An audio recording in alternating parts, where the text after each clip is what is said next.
Howdy, howdy. Good Howdy. morning. Monday morning here. Sunday afternoon here. And it's winter. I mean, it's just better in Australia. It's morning, it's summer. Here it's afternoon. I got to go to work tomorrow. It's winter. Yeah, we've actually got sun today, which is a lovely change. It's been really wintry here. So hopefully summer's starting today. So yeah. Absolutely. Let's see here. So what'd you guys do this week? I saw you dropped an awesome video. I like the montage at the end. Yeah, I finally got around to my video. It's been a hectic couple of weeks, but got that done, which it's a bit of relief. I feel like I'm letting the team down by not sharing and but yeah, no, I got it done and very happy with it.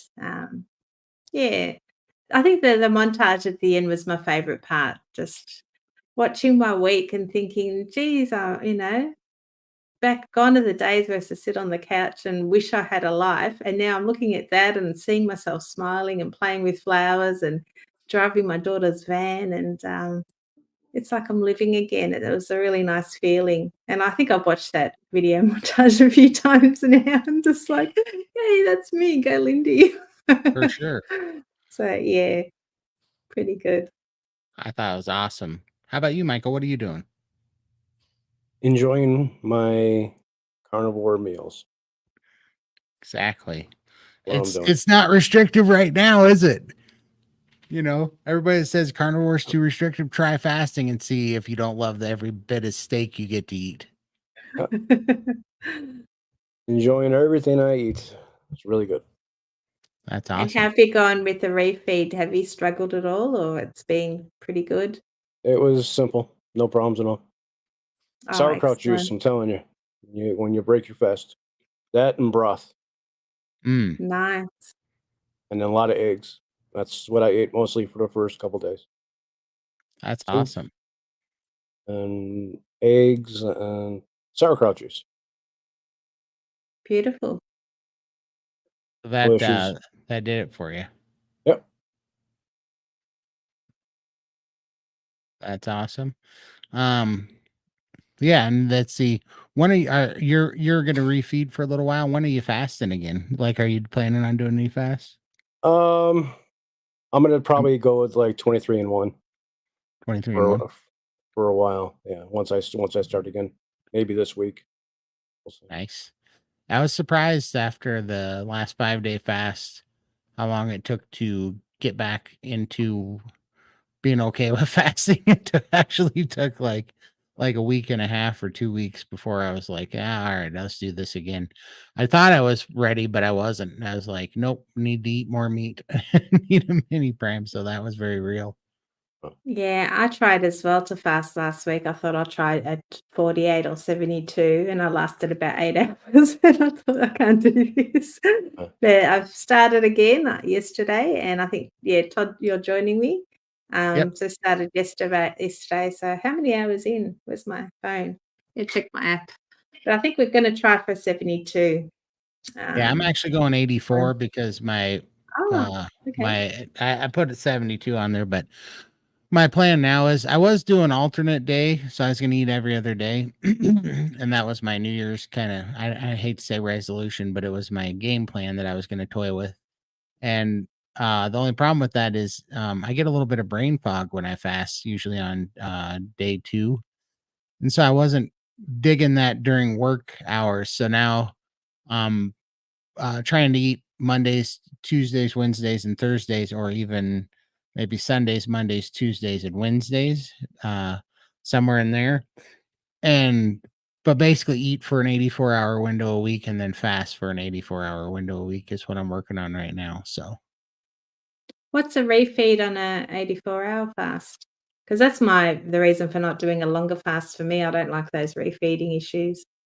I've just been like I said, I eat for 84 hours and I just fast for 84 hours. So it's the same hours as day after day, but I'm not having any problems with the refeeding. Like as soon as like I can just eat a steak and it's fine, you know. Like I Mm, haven't been having a problem. That 5-day I had a problem, but at the 84, I'm not having a problem. It's just It's just fine. And that's why I'm doing it, because I wouldn't be able to eat again until Tuesday at 1 p.m. And I'm like, well, I might as well go for the 84 hours, because on this fast, and that's what I would normally do, which means Wednesday at, Wednesday whenever I feel like it, Wednesday morning, that'll be close enough to 84. And that's kind of what I'm doing, what I'm doing, basically eat for 3.5 days, which means I stop at, the night of a certain day. And then that starts my fast through the night. And then I get to fast for another 3 days on top of that. And it works out pretty good. It's 84 and 84. And I'm liking it. It was hard the last one I did. The last one was difficult. This one, because I was coming off of this crazy, I'm eating 80 ounces of meat a day and stuff, but now I'm coming through it pretty good. So Yeah. Well, look, we're nearly 19 hours into it. Can you see? And got my little badges. I'm now in heavy ketosis, apparently. But nice. I love this app because I love the badges, and I think my next badge, what is it? Autophagy. That's my next Yeah, badge. So I get excited when I reach that one. exactly. For sure. Yeah, so I know I'm liking it. I got I followed Michael got me so excited about all of his ketone readings. I got one of these things, but it's about to be for sale if it doesn't start putting out better readings. It will. No, I'm just joking. I know I've never been the guy that gets big ketone readings ever. Well, when I first got mine, it was doing the same thing to me. Always low numbers. It Yeah, took that first 36-hour fast for it to kick in, and then it stayed. right? Mm. Yep. My daughter actually gave me a CGM thingy, so I've got one of these on me, and it syncs with my phone, and it just goes for 2 weeks. And I just thought I'll test all the food that I have and see what it does. I'm doing a little fast now to see what my levels do, and it's really interesting. So I'm definitely no longer pre-diabetic or diabetic because the line is straight. It's awesome. So it makes me feel good. But I think the keto meter as well. I never had high readings ever, but I've obviously lost the weight, so I am losing weight. So I don't know. But I think that would drive me nuts if I kept getting low numbers. For sure. Mm. Yep. Let's see here. Just going I through like this. my badges. They do. It is funny.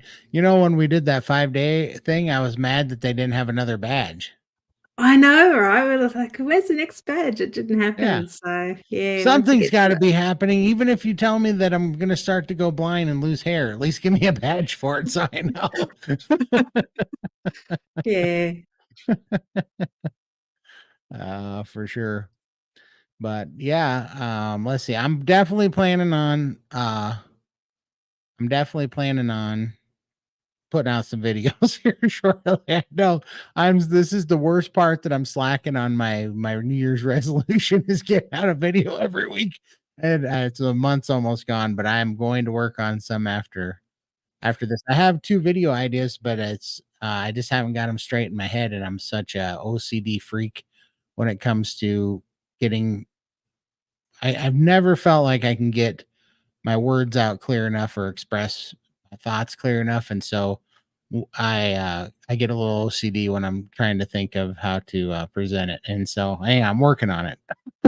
I'll get it out here. I'll get it out here shortly. So It's very hard, isn't it? And then, like, I had over 2 hours worth of video, and I had to cut it back. I got down to 18 minutes, right. for my one, but there's so much rubbish. Geez, I can waffle on. Yeah. Exactly. That's my problem too. And you guys know it. You think you can waffle on? If you get me started. That first video that me and you made of the first 700 plus, we had a 4-hour conversation, and I mean, it was terrible. That was the worst editing I ever had to do in my life. I'm like, why didn't I just Ah, shut up? yeah, because we were telling each other our stories, and Yeah, it went for a long time. it was terrible. I felt Oh my like god. I let the team down. My story was quite short, and then you just went, "La, la, la, la." I'm like, "Oh, did I put enough detail into that?" Yes, you did. I put in way too much because then I had to edit it out myself, and I said I'll have it up by morning, and then it took me like 6 hours to edit that video because I wouldn't shut up, and I was like, oh no. Anyway, Exactly, DC. Guilty as charged. yeah. Oh, that's fun. Oh, I got Tammy Peterson commented on one of my comments on her videos this week, so that was been kind of cool. I couldn't believe that she commented back, so that was pretty cool. Yeah, I Be wonder if that's interesting. gonna lead anywhere. Should Yeah, it'd make be it back fun. to yeah. It'd be fun to have her on the 700 plus gang to talk about the lion diet. That'd be amazing. There you go. It was a great video that you put out, Lindy. Impressive you driving your daughter's delivery van. That thing is massive. It is. It's like a bus, and you had the steps to get in, and then once you get in, you've got the seats even high as well. And I was able to get lift myself into that pretty well. I was really worried. I actually had my husband as a backup plan just in case I couldn't get into the van. The last time I tried getting in there, I couldn't do it. So I had to actually ride in the back with all the shelves and boxes. And she drove me home in the van and she was taking the turns slowly. This was, quite a few months ago. And she's like, you'd be yelling, "Are you okay, Mum?" in the back. And I was like rolling around like a beach whale in the back of the van. But yeah, I was able to drive it. So yeah, I was really, really pleased with myself. So That's awesome. Yeah, that's a big van. Those sprinters, right? I think they call it a sprinter. I don't know, but she's got 3 vans, and this is a big one. It's like a bus. It's huge, but on a Thursday, she buys all the wedding flowers for the weekend. She has, like, 6 to 8 weddings to do, every weekend. So she needs the storage. She needs the room to buy all those flowers, so, yeah, we have to take the big van, but I'm good. I can drive it now, so she's happy. Wow, that's awesome. Yeah, that's Mm. a testament in itself. Let's see.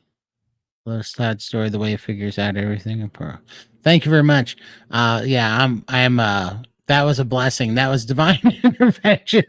If it wasn't this brain that figured out anything, that would have to be divine intervention. I think God helped me out there with that one. I think the me trying to figure it all out for the first 39 years is where it went wrong, Kind of funny. Let's see. I drive a truck, but dang.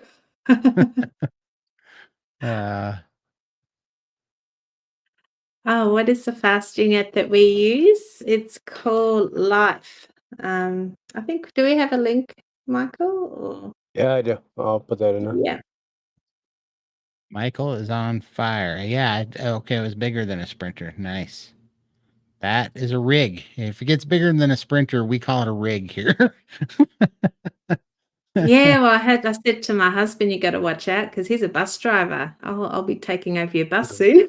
Coming for his job, huh? I'm Exactly. coming for your job, mate. That's awesome. Yeah. Okay, the fasting app is in, the comments. There If we you go. click the link and you should be able to join our little fasting group. Yep. Well, let's see here. D Lee has a quick question for you, Michael. 21 days I went for. Let's get to these questions too. No big deal. Just almost a month. Yeah. Meh. You just I missed out on a carnivore month. you fasted through carnivore month. You just have to make up for it. You still got another 2 days or so. Yeah, May is healing up. She's feeling better now. She'll be back on her feet here shortly. So yeah, she's doing good. She's currently cooking a brisket, my recipe. Nice. So, yeah, Oh and she's yeah, enjoying it. you were telling me that. Yeah, That's awesome. did you have Uh, much weight regain? 5 pounds last time I checked, and I figured I'd gain some back. I haven't weighed myself since, But 5 pounds could literally be I fluid. don't know what I you might- drink, but I drink roughly 12 pounds of water a day. So it's like, what is 5 pounds? You know? no. As soon as you get some food in your belly, you're gonna gain weight. Mhm. Yeah, I gained about the same back, but it's starting to go down again now. So, Takes a little time for your body to get used to it all again. yeah, but the Um, composition changes. That's all you have to worry about. I'm definitely feeling a lot lighter on my feet and feeling so much better after the fast. So if the scale doesn't do what I want it to do, it doesn't really matter because my clothes are telling me otherwise. So Mhm.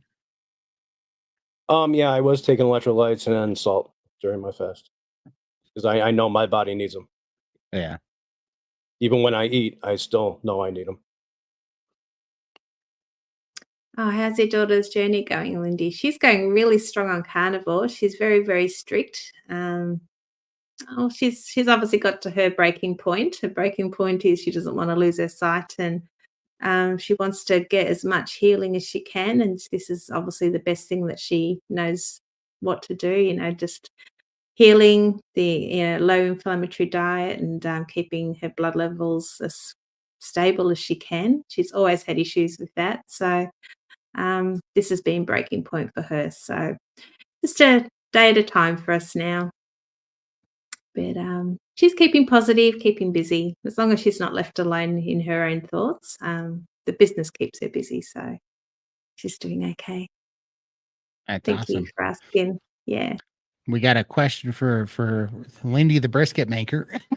Ah. Well, I just stick it in the oven for about 30 minutes. It's around 2.5 kilos. So I don't know what that is in your grams. I'll have to work that out.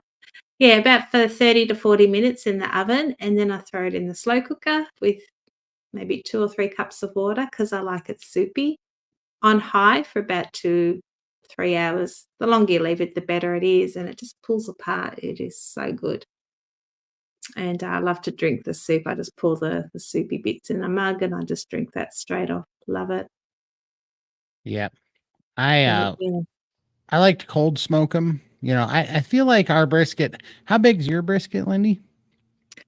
Well, it's usually around 2.3, 2.5 kilos, but Scott bought a whopping one yesterday. It was huge, and I just didn't feel it cooked as well as the smaller ones. So next Mhm. time I'm going to cut it in half or, thirds or whatever and cook them in smaller pieces So a because I kilo really is like it. 2.2 pounds, right? I don't know. Sorry. I think it is. I think a kilo is 2.2 pounds, isn't it, Michael? Yeah, it is. Yeah, Yeah. And you said how many kilos? Yeah, about 2.3, So they're 2.5 about kilos. 5 pounds. 5 pounds. Yeah. Yeah. I got you. Well, See, that's a good size to use. Anything bigger, it just doesn't seem to cook as well, so I chop it in yeah, half. hard in the oven. See, the ones we get, like I Yeah, get 20 pounders, which is, I guess that would be like what, 8 kilos or so, you know? right, okay. Um, uh, but, uh, but I like to cold smoke them for, which you smoke them under like 100 degrees. It's just for the smoke flavor. And then it puts a ring on them. And then you put it in a sous vide bag. And then you sous vide it for, I do them for about 74 hours at 133 degrees. And then it makes them like steak flavored. If you want a more like traditional brisket texture, then you would sous vide them at about 152 degrees for about 74 to 80 hours roughly. But they are amazing that way. But I also like to cut between the fat layer between. See, I think this is different between yours and ours too. We have the Texas style briskets there's the flat and then the point. Do you have the flat and the point? No, Yeah. we get hardly any fat on ours. I trim it to, yeah, really well, so there's not hardly any fat, and I hate that. Yeah, I leave Mm. most of the fat cap on, but I do trim between the flat and the point, and I take the point off and I put it in a separate bag. So because the thickness, right? So that way the thickness is more uniform all the way down the brisket. And so I put the flat in one bag and then the point in another bag. But I am toying with something here because as I'm opening up my diet a little bit, don't go crazy. I'm not wigging out or anything. But when I started opening my diet back up, once I started getting coaching and stuff, I found out that for me anyways, and for a lot of people, dried like one ingredient spices like dried rosemary or dried thyme, they're not too hard on you because with the dried stuff helps eliminate the oxalates, I guess, in those things. And as long as you're doing one ingredient spices, they're not full of nonsense, fillers and such. And then also I've already found out that like pickled jalapenos, I do really good on because of the vinegar. And I think the pickling process. See, I can't eat fresh peppers or it makes me run to the bathroom, but I can eat pickled peppers and they don't. And so I found out that that also is because the pickling process, just like the fermentation process, helps pull out the oxalates and stuff. So I had an idea with that in mind. I don't know if anybody knows birria tacos, but I want to make a smoked sous vide birria brisket meat carnivore chili because I think that would be the bomb. And what you could do is you could make the birria consomme out of dried peppers instead of fresh peppers, because that's how birria consomme is made anyways. They take like dried Anaheim chilies, uh, I think chipotle chilies. I forget the exact chili mixture, and then they rehydrate them with beef broth. But think about this: if you took that birria consomme and you put it in the sous vide bag with the brisket, and you sous vide it and also marinate it with the birria consomme for 84 hours, that meat would be outstanding. And then you'd chop it back up, put it in a pot, and just slow braise it to thicken up the consomme with the rendered down fat that happens between the sous vide process. And then top that with just a little bit of pickled jalapenos and possibly a pickled onion or two. Oh boy, would that thing be amazing. But I don't know about the pickled onions. I don't get along with onions, but the jalapenos I know I'd be putting on there. Yeah, I'm toying with it. Making a Yeah, well, brisket you that can way. start that now because you're fasting and you don't have to eat for 84 hours. It gives you plenty of time in the sous vide, and then when you're ready to eat, it'll be ready. For And then sure. you can take a video of the whole process, and there's your first video done. I Yay. could I could definitely start it now for sure. But the only reason that I'm not is because I want to get through the lion diet before I add a bunch more dried anythings to it.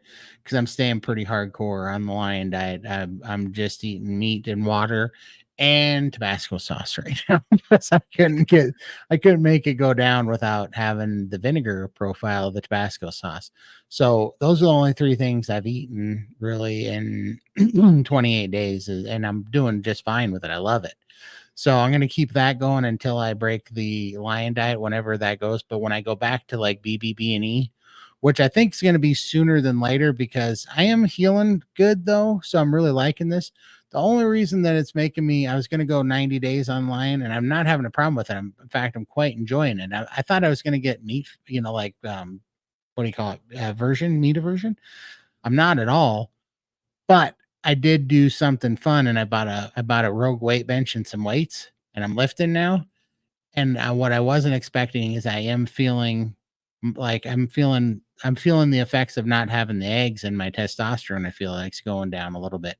And so I really want to start going back to my eggs because I'm not even craving eggs. In fact, the idea of eating eggs right now is it's not appealing to me because I still had so many, but I miss the feeling of the DHEA from the egg yolks. And now that I'm lifting, I was like, man, I wasn't planning on lifting this soon, but I got a wild hair at my butt and I bought this weight bench. And then I bought some weights and now I'm lifting and I'm quite enjoying it. I'm really enjoying it actually. And so now it's making me want to incorporate eggs. So I'm going to reevaluate after the end of this month, which is coming up here in 3 days, and see if I want to push lion diet I feel like I'm going to keep everything the same. I'm just adding eggs back in, to be honest with you. I think is what I'm going to do. I'm going to be lion diet plus egg yolks, basically. I think is what's going to happen. But And it'll be great. Nothing wrong yeah. with that. Eggs are awesome. Yeah, and I am feeling the downside of not having the eggs. You know, they were doing more, and I have to watch out for the low testosterone thing. I think that's one thing that I think I was underestimating how much good the eggs were doing for me, to be honest with you. But I am gonna make a birria chili. I'm not gonna do this like every week or even every 2 weeks, but I am going to treat it about how I treat dairy, where it's a splurge thing, you know, because I Yeah. don't know how much having that much spices in there is going to do, and I don't want to get sidetracked, and I want to just use it as a treat thing. But I think it's a harmless treat thing as far as as long as I don't have any oxalate problems. If I have oxalate problems or digestive problems, I've never tried it before. I've had some dry spices that I don't seem to have a problem with, but pepper is not one of them. I could have a problem with it because when I have black pepper, I get all inflamed and I get wheezy lungs, you know. So as Use long as white it pepper. doesn't, Yep. That's what I yeah, switched to. Yep. yep, exactly. So as long as I don't have a problem with it, if I do, then I'm just going to have to pull the plug on it. But it's definitely something because it got into my head. I'm a little freak when it comes to these. Yeah, there you go. Exactly. Yep. That type of deal right there, which is funny. I didn't even know this existed. It just popped in my head the last time I sous vide a brisket. And I'm like, why doesn't anybody make a birria chili? And it turns out that there's a handful of people that do, but this is one of them. Me and Michael were looking it up the other day. Looks really good. That, yeah, tell me that doesn't look delicious. Okay. Pull this little green thing off of here, whatever it is. Probably Lime. that lime. Well, no, the other That's thing next parsley. to lime. Parsley. Yeah. So take the parsley, the lime, get that off there. Cilantro, probably. Yeah. And the fresh onions, Yeah. make these jalapenos and onions, make those pickled so that the oxalates are out of there. Yep. And I think we got a home run. I think that thing is gonna knock it out of the park. And I'm just the guy to find out. Is what I'm Yeah. thinking. It's definitely like a winter comfort meal, isn't it? Just having that like casserole stew Yep. type thing. Yeah. Exactly. Do you have that picture of my meat chili that I made the other day out of that brisket? See, this is what got me thinking about it. Let me see. That looked amazing. It was amazing. And it was very vinegar based. I made a vinegar and dried chili spice with like smoked paprika, cayenne pepper, and some red chili flakes. This is what I made the sauce out of, and it was a vinegar based one. And I called it a Chili's Colorado because that's kind of what it reminded me of. I don't know if you have any Chili's Colorado fans, but they're pretty good. But it was because I made this brisket and I'm like, what am I going to do with this thing? And I had tried cooking it on a different temperature and the texture was just screaming meat chili to me out of this texture. So I made it. Yeah. So I made this. That pan is huge, by the way. That's about 16 pounds of brisket in that pan. It was amazing. And it made the greatest. And that sauce that's on there is just, it is red pepper flakes, smoked paprika, no, sorry. Yeah, smoked paprika, cayenne pepper. And I had a little bit of garlic powder in there. I had a little bit of a kettle and fire bone broth base on there. And then I thickened it up with a little bit of xanthan gum. And that was a 74-hour sous vide brisket that I put in there. And that thing, I didn't get near as much of it as I wanted because everybody else ate it. My sister ate it. My niece ate it. They took it home to my brother-in-law. Mom ate it. That thing was amazing for sure. Oh, that's really good. Yeah, We it missed was out, Michael. I know. Oh, Maybe next time we'll get an invite. for sure. or get But something shipped to us. Yeah. but that's the long story of how I cook a brisket. Sorry, I spent too long. I went on a rabbit hunt there. Let's see. Carnivore What's fried. the yeah.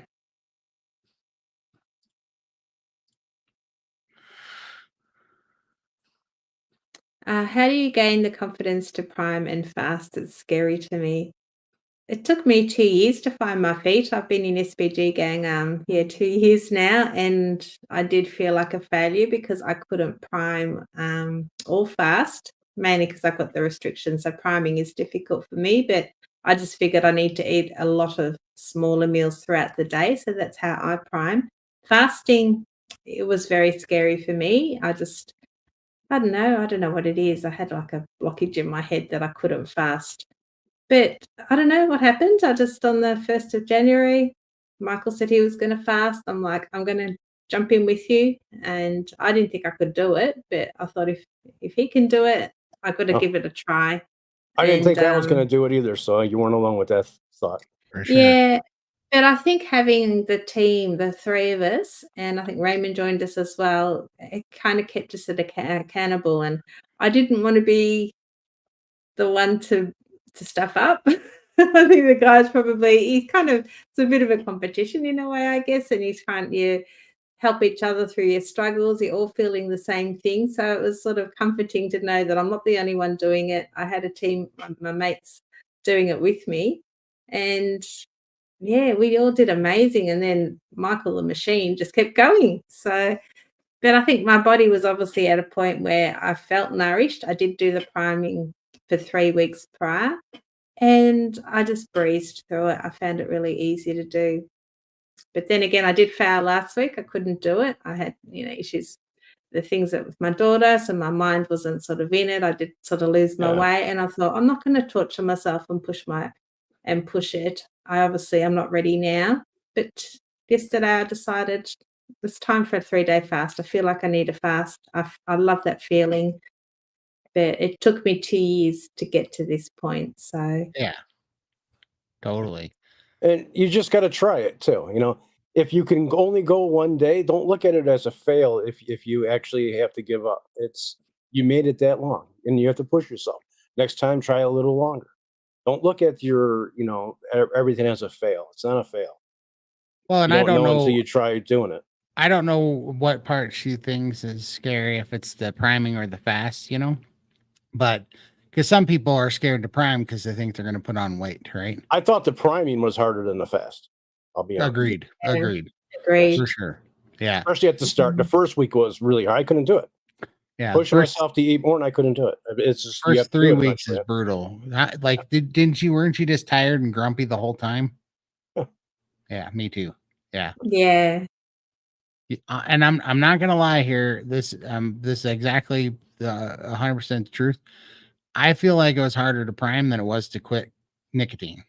I was more moody priming than I was doing quitting a 26-year nicotine habit because I don't know. It's just weird, especially I think for people that are food addicts. You like being hungry and then eating. When you're priming, you're just trying to keep yourself from ever feeling hungry. You're just in a constant state of stuffed. And that sounds like fun, but it sucks. It sucks a lot and it makes you tired and it pumps up your appetite and you get a little bit irritable. you know? Yeah. I was all those things and it was really weird. And then after that it felt good to be hungry, to finally fast and feel hunger again. I was like, whew. But I did it because I had been doing OMAD fasting for 9 months, and my metabolism was slowed down to a crawl after 7 months, and so I knew I needed, reducing what I was eating wasn't working. It was making me tired and low energy, and I wasn't sleeping well, and I wasn't losing weight near as fast anymore, and I could just tell my metabolism tanked. So this was the cure to that. And now I'm really happy I did it, but it's difficult for sure. But once you get it kind of worked out, now I love it because if I would have done lion before, I would have got meat aversion 100% for sure. Now I don't because I fast and it's really hard to get meat aversion when you haven't eaten for 84 hours. Like you're pretty hungry after not eating for 84 hours at a time. Mm.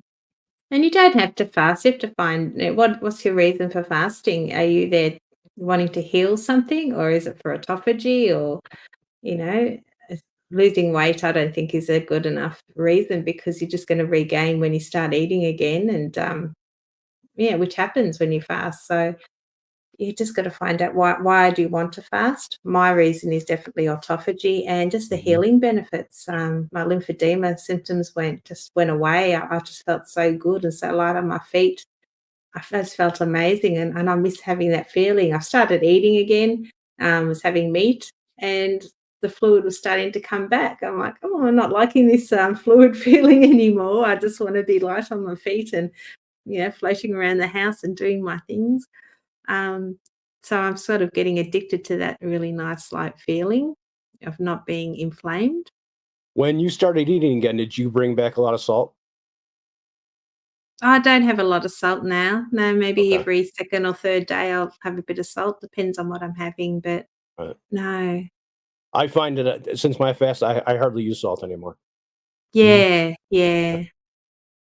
Yeah, I don't use much salt. I forget to put it on, so Yeah. yeah. I've never done sous vide.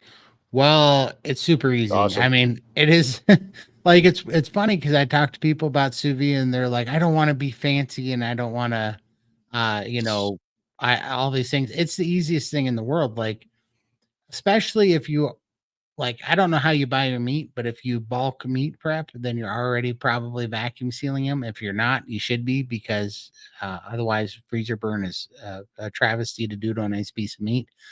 So a vacuum sealer is so cheap, you know. So I love to vacuum seal anything. And anyways, and once you got the meat vacuum sealed, now it's just super easy because you just literally it takes 4 seconds to drop it in, put the lid on, and hit the on button, and you're sous vide. And Right. then it's so forgiving because it's like you can go out there in 2 hours and cook it, or an hour and a half, or even an hour, and it'll be great. Or you can get busy and go out there in 5 hours and it'll still be great. Like you can't overcook it. You can't really screw it up. I mean, if you left it in, if you're trying to cook like a ribeye and you left it in there for 24 or 48 hours, it'll be pretty mushy by the time you get it out. It'll still be edible, but you won't like the texture, but it's just very, very forgiving and super easy.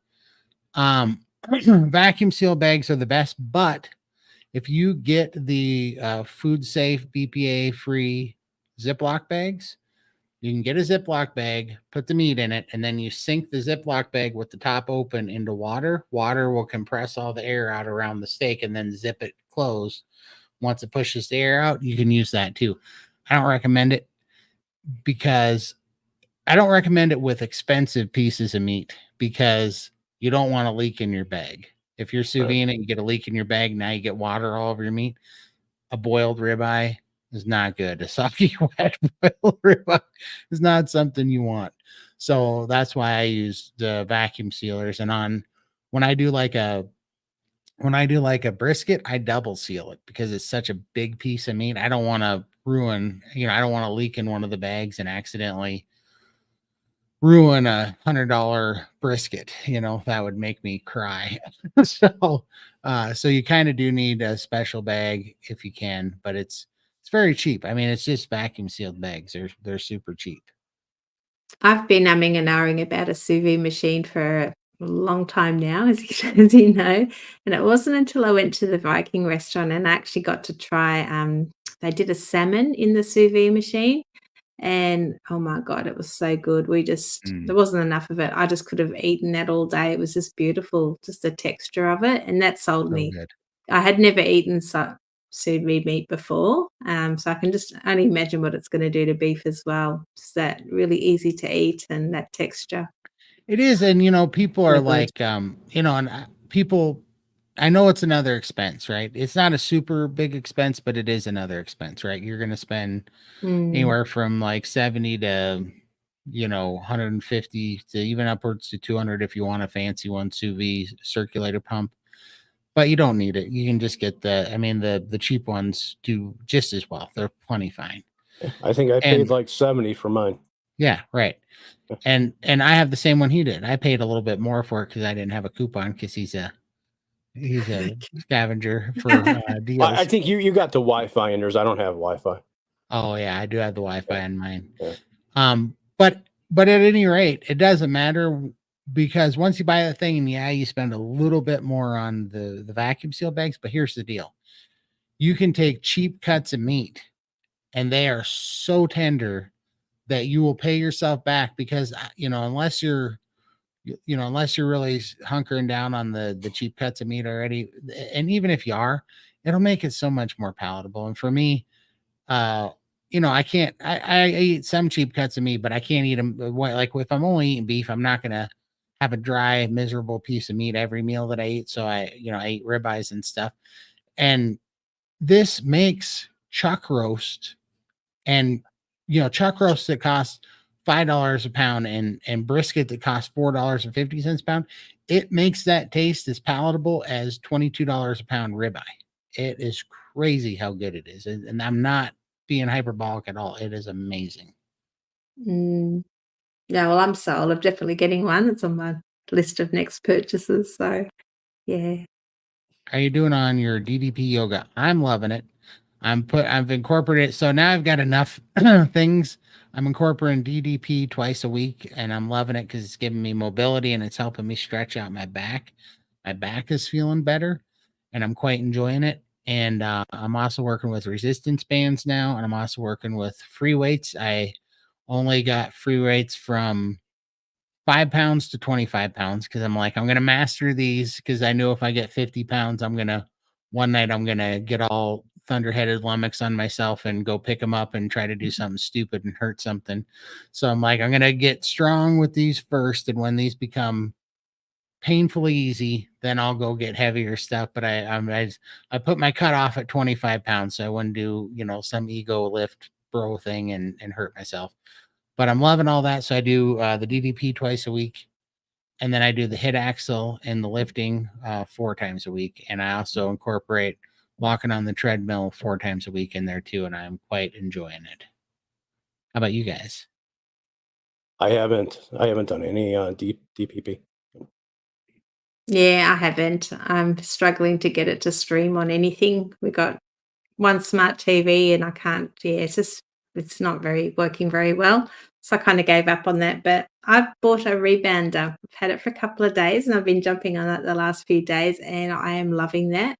I just start off with a really light bounce and that gets the lymphatics going. And then I do like a bit of a march. I just lift my knees up and do that. And I can feel my legs and my back burning, all the muscles. So it's obviously doing something and I'm loving that feeling. I just being numb for such a long time, and now all my muscles are burning, but it's a good burn, and I just feel like it's doing something. So hopefully that's strengthening everything up. And obviously the vibration plates, and I do that every 5 seconds. It's going. I'm not doing it now because we're in a live stream, but I usually have that going all day, and yeah, it just keeps the lymphatics going because I tend to just clog up. Nothing moves in my body, so I need to pump it myself. And yeah, the rebound is going to be my new favorite thing. I think I'm really enjoying doing that. That's awesome. When I get the garage cleaned out, when it gets a little warmer out, I'm definitely going to get one too and give it a shot. Let's see here. What do y'all think about tomato sauce? Tomatoes are fruit, and I just don't do it. That's what I think. Tomatoes fruity. No. Yeah, I've been staying away from it because I like it too much. I love tomato sauce, but it reminds me of too many bad memories. It reminds me of pizza. It reminds me of pasta. It reminds me of all those things that I used to love. It reminds me of tomato soup, basil tomato soup with that's good stuff. Yeah, with cheese sandwiches, grilled cheese sandwiches. It reminds me of too many things. I love tomato bisque soup with all the goodies. So I stay away from it because when I have tomatoes, my mind goes to all these places immediately of all the things that I used to binge on. And so I got to stay away from it. That's my personal opinion. It's a flashback. I only like tomato sauce on an Aussie meat pie. Without a pie, I wouldn't eat sauce on anything else. Maybe Really? fish and chips, but I don't have any of Are that you anymore. not? You're Italian. How is that possible? I know. Oh, I love a good spaghetti, like a Napolitana sauce. That's made with fresh tomatoes, but that's not Yeah. like tomato sauce. I'm just thinking of the squeezy bottle stuff that you put on a pie. But Oh. yeah, not into that Oh, I stuff. That's think all you're full of thinking, are you sugar and thinking ketchup? yeah, that's what we call tomato sauce here. Yeah, that's not what he means here. No, he No. doesn't Oh, mean okay. ketchup. No, he Well, means speak like, language, Mike, you know. yeah, that was a This language is what we're breakdown. getting for. Yeah, no, look, I do love tomatoes, like a Napolitana sauce, like the way my nonna used to make on a spaghetti, but I don't eat spaghetti anymore. So, um, maybe one day for my birthday, I'll treat myself, but I'll probably feel like crap afterwards. But Yeah, yeah, see, here we would put, I think what spawned that question on Mike is here we would put tomato paste or tomato sauce or crushed tomatoes or stewed tomatoes in our chili. And I can't, that's a triggering flavor profile for me that takes me back to too many, too many of my, yeah, my favorite terrible foods. Yeah, when I make my chili, I use New Mexican chili powder, and that's like it's a pepper that they have that's ground down, and then I just use chili powder, Yeah. not a mix, just straight chili powder, and I guess it that's tastes where you great. have to go back to your you're a moderator and abstainer. And I know if I start adding little things like that, that will just keep going and until I'm back Right. on my old ways again. So mm, it's hard Yep. for me. Hi, Pearl. Todd, how many meals did you get out of the chili? Oh, I just heard you say that everyone helped it get I got eaten. I got 2 Todd meals out of it, but that's probably like 4 normal people meals out of it or whatever. But then mom got like 3 or 4 meals out of it, and Carrie, Jake, and Josie got a meal out of it as well. And but I I ate about half of it, and then everybody else ate about the other half. uh I make it to authentic Sicilian family sauce, but so good. Just wondering what people think about it. That yeah. much tomato sauce. Yeah. Yeah, I would love it. I'd die and go to heaven and it would taste great on everything. But yeah, I loved I like when I eat a pizza, I'm a sauce guy. If the sauce is bad, I hate the pizza. It's got to be a good sauce. If I have, any kind of pasta, it's got to have a good sauce. And yeah, I love that. I love tomato based chilies and, bean soups and, baked beans and all those things. So I just can't do it. Yeah, it's hard being Italian. There's too many beautiful things out there. Thank God I'm not. Boy, I think I'm a fat kid. I think Italians are fat kids at heart, and I think I'm a honorary Italian because I'm a fat kid. Yeah, they're always chasing you. Have some more, have some bread with your cheese and Yeah. Uh, the bread to soak up the sauce. Gee, bread for everything. Can you make a video on how to make that? I never heard of a sous vide until Carnivore. Still can't even spell it. Yeah, neither do yeah. I, but No, yeah. yeah, I will make a video of it, and I'll just show you how to make steaks and how I make briskets and such. Oh, Michael's got something for you. Yeah, here. Speaking of, here's a carnivore pizza crust. Mm, egg Oh, whites. Yeah. But see, literally, the reason why I don't make carnivore pizzas is because I don't have an option for so I have to make a marinara sauce or a buffalo sauce. So, like, the only carnivore pizza I would make would be, so this is an idea for a fun carnivore pizza, and I bet somebody's probably already made it. But I was thinking about this the other day, being that I don't mind some hot sauce because it doesn't trigger me like tomato sauce does. Hmm. What if you took the chicken and you made the chicken base crust pizza? You know how they do the chicken, the ground up chicken. You made that chicken base pizza, and then you did like a buffalo wing sauce, like a Frank's Hmm. Red Hot and butter on the for a sauce, and then you topped that with bacon and like sausage, and you kind of basically had a buffalo wing pizza, and maybe put a little blue cheese on there or something. Man, oh man, I bet that would be awesome. Again, I think it'd be too hyper palatable for me. I think I would destroy too much of it. Or But every once in a while, you can do it. But yeah, if you're gonna stay carnivore, I think that'd be the way to do it with like a chicken buffalo type pizza. The only thing that would be somewhat off of it would be the little bit of cayenne peppers that's in the Frank's hot sauce and the vinegar. That would be about it. But yeah, that looks delicious. But that's why I never make any of the carnivore pizzas because I'm like, what am I going to do for the sauce? And I can't do any of the tomato sauces because they throw me for a loop. Yeah, I But did do like a mint ground beef base once, and I think a chicken base, but I just find they're really dry as well. And yeah, I'd rather just have a piece of steak. Enjoy it much better. okay, would you know I would not sous vide a tomahawk, and the reason why is that is already. I mean, you could. Not, it ain't going to do anything wrong with it, but that's already such a high quality piece of meat and so tender that you don't want it to make it any more tender. If you make a tomahawk, like if you get a good tomahawk, an expensive one, it might make it mushy. And I really like the on tomahawks. I don't know, maybe it's just the way the mood that they put me in, but I do quite enjoy like right off the grill. I mean, like we take them and we put them right on the red hot coals or the charcoal. And I love that seared flavor with the charcoal flavor on them. And I mean, you just feel like you're a caveman just eating off the bone, right out of the fire pit. And that's the way I love ribeyes or tomahawks, but that's just me. But you could definitely do it. I know there's people that do it, but yeah, I would always keep it on the grill because I like that flame taste on those. You'd need a big bucket of water though to cook it in because the bones are so long, aren't they?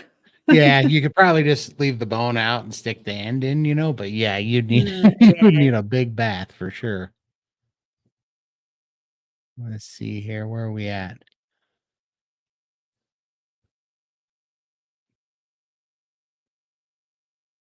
Going through this. Here we go.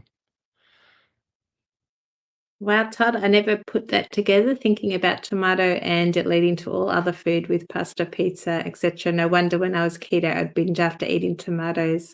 Yeah, Yeah, I yeah. definitely was having that problem, and I was like, I'm too much of a the tomatoes and all the things that it makes, ketchup, all those tomato based things. I loved them too much, and they were like such a big staple for me on all those foods.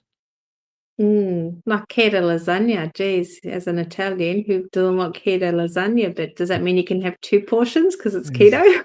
Or It's like there's a portions. Whatever I cooked in a day was my portion when it was keto. Like if I cooked it, the only yeah. thing that stopped me was how big are my dishes that I could put in the oven. Yeah, so I'm definitely an abstainer. I have to stay away from all that stuff.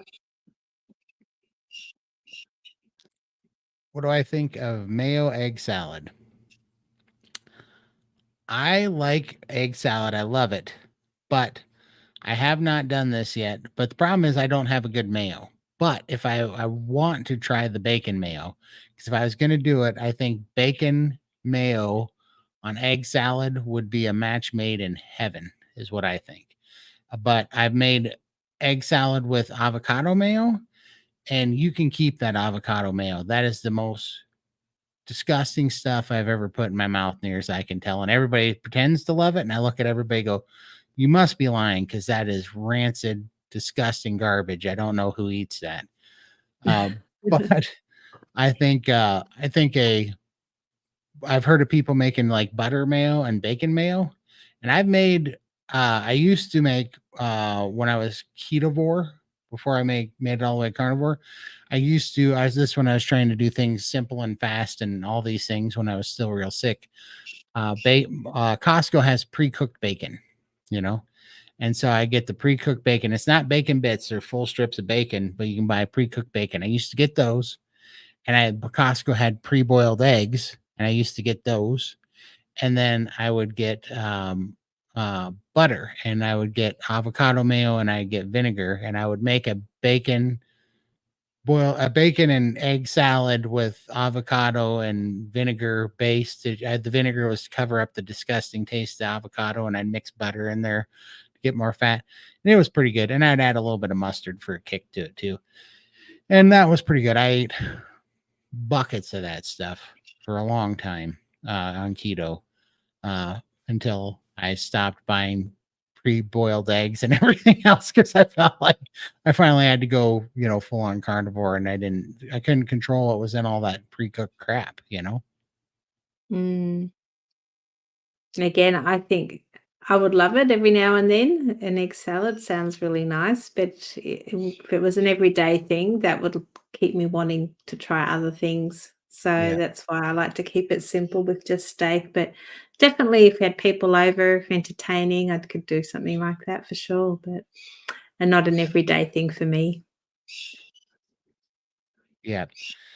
Yeah. I really think this is where it's not a one size fits all thing, I think everybody really has to do some soul searching and figure out who you are and what you can abstain or moderate, or if you can do any portion of moderating at all. I know I can on certain things, but on certain things that were my big trigger, that were my big cravings, I don't even want to play with it. There's nothing good that's going to come of that. I'm quite happy where I'm at. And this is why I get excited about making things like maybe seeing if the birria chili would work, right?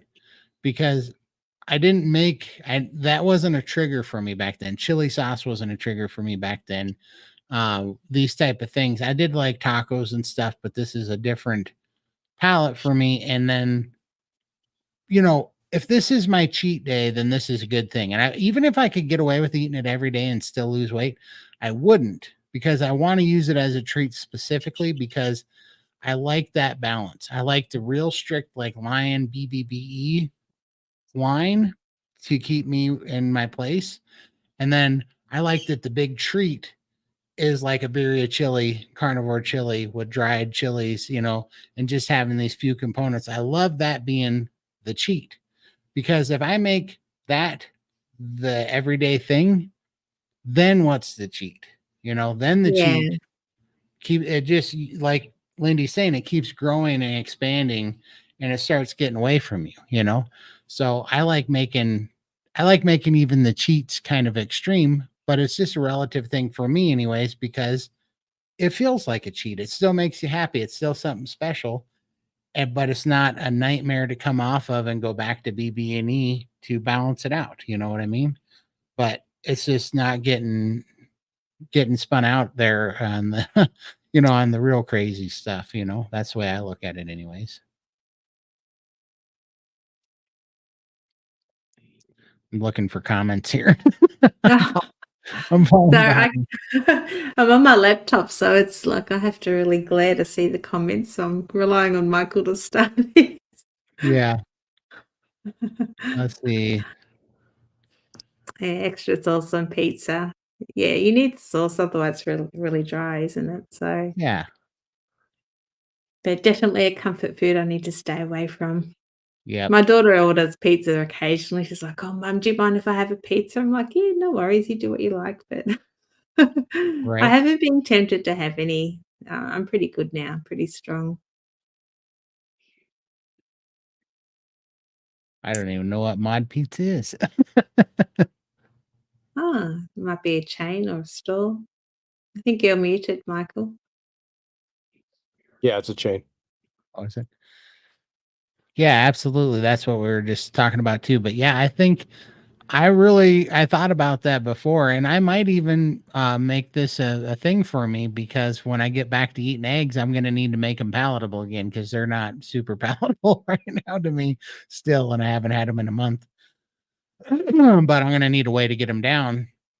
And the reason why I just stopped doing the egg salad stuff, because I never found a mayo I liked. And people say just use butter as a mayo. I'm just like, yeah, I'm not. Not the same. No. No, it's just like, ugh.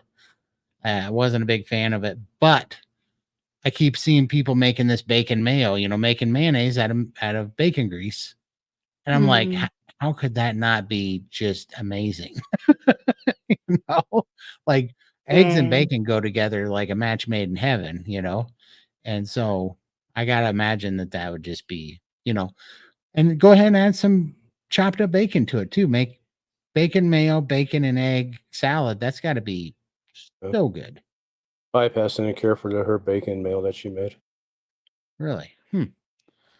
Wonder why. I Mm. wonder what the I issue don't is. have a lot of bacon, so I don't have the bacon grease to make a mayonnaise. I just made a pound of bacon the other day in the Ninja Grill, and man, let me tell you, that turned out really good. Mm. Was it good?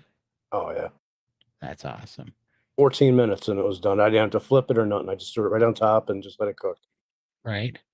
Agreed, Mike. Bake or steak is always the answer. And if it's Yes. not steak, then it's Absolutely. bacon. There you go. Got some fireworks there, Mike. Yeah, no, I like my steak. It's my go-to.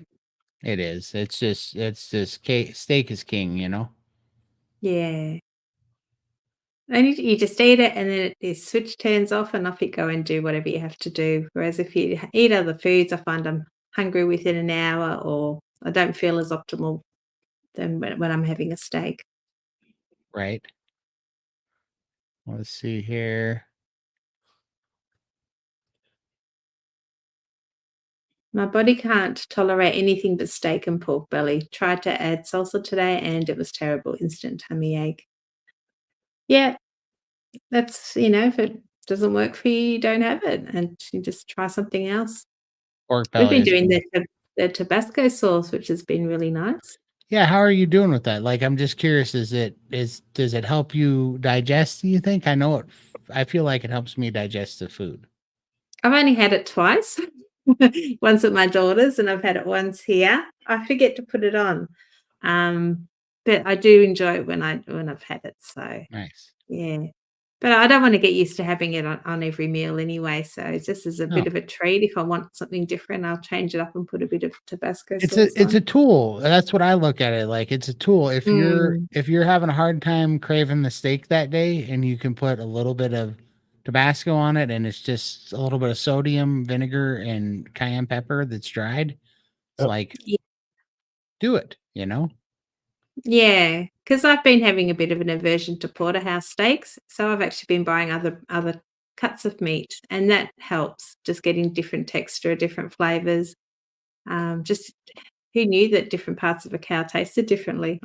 I didn't know. Yeah. And that's getting me through the aversion, so Yeah, I did this same thing, and that was the best that I made it taste was a butter mayo with a lot more mustard and apple cider vinegar. Is not bad. That was my favorite one, and that goes real good with egg salad for sure.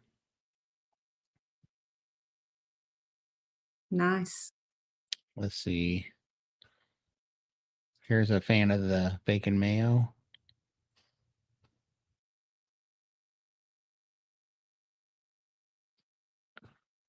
So do you save up all your bacon grease, Michael, and you're gonna make a mayo or No, no? Pretty good.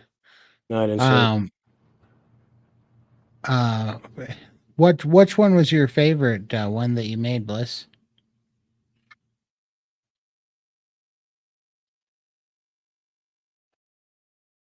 I do miss a good gravy on my meat, but I think you use xanthan gum or something, don't you, Todd, Yeah, I to do. thicken up your meat? Yeah. Mm. That's what I used when I made my broth and egg soup. How'd I you threw a like that? little xanthan gum in there. It was really good. Yeah, that is it really I like it because it bonds the fat with the Thickened it juices. up. Yep. Yeah, and it thickens up. Otherwise, the fat floats on top of the broth and it's that real rendered fat feeling. It's not pleasant. But if you have just a little bit of xanthan gum and then you really let that, you bring it to a boil and then you let it simmer for about 15 minutes and get thick, and that simmering also kind of browns everything up nicely, and it just makes, I've always I like gravy, but I like a rich brown gravy, and that's what it always kind of turns it into for me, is a rich beefy brown gravy. I quite enjoy it.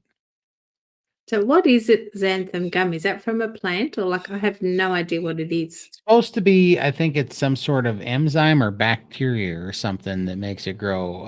I can't remember. Maybe Michael can. I don't know. I'd have to look it up. I just bought it because based on what Todd told me, it's probably bad Yeah. for you. After. No, I don't think so. I don't think so. I really think it's an enzyme. That's what I was gonna see. Let's see. Let me see what it says. Yeah. Healthy or harmful? pork belly and Yeah. tri-tip with Creole seasoning. Yeah, that would be delicious. Absolutely. If anyone knows what xanthan gum is, you can pop it in the comments for me. Yeah, let me know Or if it's something yeah, you like is it like from or a not. plant or yeah, I'm It's interested. created when sugar is fermented by a type of bacteria. By bacteria, but it's the bacteria, right? That's the what they take. Yeah, I believe so. Yeah, it's the bacteria. It's not the sugar, but it's it's just like any kind of yeast or whatever. It's a bacteria that feeds on sugar. This is a bacteria that is created by sugar, but it's not sugar. But the bacteria multiplies. It's looking for something to feed on, I guess. And I don't know how it So works. You know, so if it's fermented, then it's good for you. It's like having so your other stuff. There's It no does lower nasties your in blood it. sugar. It lowers yeah. your blood sugars. Yeah. Lowers cholesterol, helps with weight loss, cancer fighting properties, thickens liquid, and Okay, and I can't contest to any of that, but what I can contest to is that when you use it for the first time, it's going to bond broth to fat, and if you're not careful, and it's going to be delicious, and then you're going to eat a whole bunch of fat, and you're going to want to poop your brains out because it's going to give you an explosive diarrhea. But it's not the xanthan gum; it's the fact that you have to be more mindful of how much rendered fat that you're eating because it makes it so much easier to eat so much rendered fat. So the first time, yeah, I was like, oh, apparently that I had a reaction to that. But then I got to thinking about it. I was like, well, actually, I did just eat like an incredible amount of what would have been normally been rendered fat floating on top of the broth. mhm. Now I ate all that. So I was like, I bet that was all the fat. So I started And they skimming some of the fat off the top of the broth and moderating how much of that I was going to use in the broth before I put the xanthan gum in, and that cured that cured the screaming memes. they also say it can cause digestive issues if you have too much of it. I That only makes use like 2 teaspoons in yeah, like huge 2 pot. quarts. Yeah, Yeah, yeah. I I just bought a wanted to bag. thicken it up. Mm, I bought a bag like 2 years ago, and I'm still using it. That's how It long lasts a it long time, lasts. right? Yeah, yeah. I thought it might be like a teaspoon in my brisket would be nice just to thicken up the soupy bit. But Mhm. they get so much fat off our meat here that it's not a problem for me. We don't overdose on fat. I actually have to have butter, I found, just to get the fat content up. yeah, I do BBBE until I feel like I want to cheat. Then I do something like taco meat flavor. Then I can get right back on track. Yeah, yeah, Yes, that's what that's I do. Yep. it. Like if that's the absolutely. worst you're gonna do, I mean, it's no point. It's really good. No, for sure. And that's exactly it. I mean, it's funny because we create this box of what it is. It's these arbitrary lines in our brain, that we make that is like, oh, I'm a good person if I'm in this box, I'm a bad person if I'm in that box. Well, if I can't eat meat and it's about to derail me, but I can put a sprinkle of Tabasco on it, that doesn't mean that I just ordered Taco Bell and ate a cheesecake and a large pizza from old Chicago. It means I had Yeah. Tabasco sauce because I needed something. I needed to win Spice it this up a little little. bit. Yeah, right. Yeah. Give you a Yes. little flavor. That's what I made. I made this past week. I made 3 pounds of chuck roast, ground chuck roast. I made, and then what I did was I took a portion of it and I made it like a kind of like a little bit of a chili. Threw some Yeah. seasonings in there, and I enjoyed that. Then the other one I threw a portion of it also into my soup, Yeah. and I had that. So I mixed it up a little bit. You That's gotta awesome. Mhm. it's all about enjoying yourself too a little bit. So if you're gonna have something, there's nothing wrong with it with little seasonings. Dried. Yeah. Not the mixes. Don't go with the mixes. Go with Yeah. I did that too, Deb. I did sour cream and mustard combination for the egg salad, uh, and that works pretty good too. sour cream and horseradish. Yeah, sour cream and horseradish on beef is amazing. I don't know about Yeah. on egg salad, but No. the Oh, problem yeah. was that I was A little trying to stay spicy. away. It'd probably be good though. I'm staying away. I can't do dairy, so that's why I No. was really trying to make a mayonnaise work, and and that was what kind of derailed me. But yeah, absolutely. If you can tolerate dairy and it's not a stalling food for you, then sour cream absolutely is a great option. Yeah, I haven't had that in well over a month now, since early December. The only avocado mayo I've ever had is Primal Kitchen, and theirs tastes like, I don't know, dog buttholes or something. I was going to say, be nice. They were going to be our I hope sponsor, Todd. I hope you're not going to watch this video. Well, I like the Primal Kitchen guy. He's a keto advocate, if you're ever going to have, I haven't had it on Carnivore, but I used to have it on keto. Their spicy ketchup, their jalapeno spicy ketchup, is the greatest thing on the planet. But their avocado mayo tastes like dog buttholes for sure. It's freaking disgusting. Hey, there's Adam. What's going on, Adam? Adam's over here running the documentary of Carrie. Those guys are so busy, it's crazy. They're making great strides. They should have a torch out here pretty soon. It's going to be crazy. Big strides. Does Adam want to pop on and say hi and talk a little about the documentary? Yeah, let's do that. I don't know if he does, but I will send text a link, him. and if I'll he's text free, him he can jump on. Be nice to get a bit of an update. Michael, can you do me a favor and text me the link so that I can text it to him? I don't know how to get the link on my phone. Yep. There you go. Michael's our IT department. We'd be lost without Michael. I would be. We would be. He should talk with an Indian accent, though. Yeah.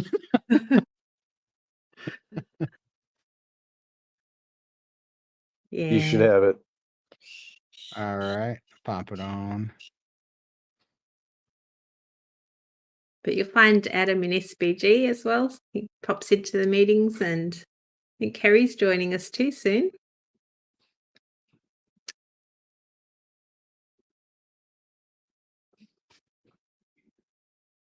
Here's a question for you, Lindy. Lindy, if you don't have bacon grease available, when you slow cook fatty beef or any meat, you can use the fat to make mayo. If you try that, let me know how it worked for you. Well, as I said, we don't get a lot of fat in our meat. So if there is any fat there, I drink it. So there's not enough to put aside for mayo. So, yeah. But good thought. Adam's at work. He's playing hooky. He's watching us while he's doing a photo shoot, so he can't hop on. Let's see here. Xanthan gummy is also good for stopping dental cavities. Oh, nice. Oh, really?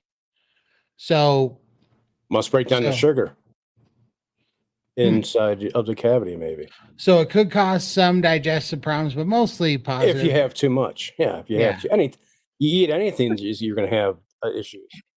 You know, like I just look for stuff that a lot of people are using that doesn't have a problem, and then I test it just a little bit on myself and go, am I having a problem with it? Is it making me, is it making me go to the bathroom? Is it keeping me up? Am I having any aches or pains? To me, the first, my weak link is if I have something that causes any inflammation, my lungs feel it first thing. I will feel wheezy. I'll have congestion in my sinuses.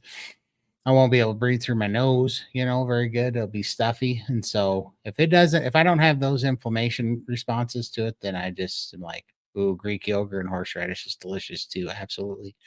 Plus I used to love tzatziki sauce. God, you guys ever have tzatziki sauce? Oh my gosh. I'm Greek. Yeah. Just remind you, we're fasting here, Todd, so don't get too excited. I'm fasting too. I'm doing it to myself. Let's see here. I've lost my place. Where are we at, Mike? The Greek yogurt and horseradish. I like the mustard with horseradish mixed with sour cream. Yeah, I'm like Todd. I stay away from the sour cream because it's dairy and that inflames my lymphedema. So definitely something I use as a treat once in a while. I would think Greek yogurt would be a lot better than sour cream. Yeah, I'd eat the whole thing. Here if we it's go. This is definitely me. You're not alone, Sandra. I tried sour cream in horseradish, bought it special.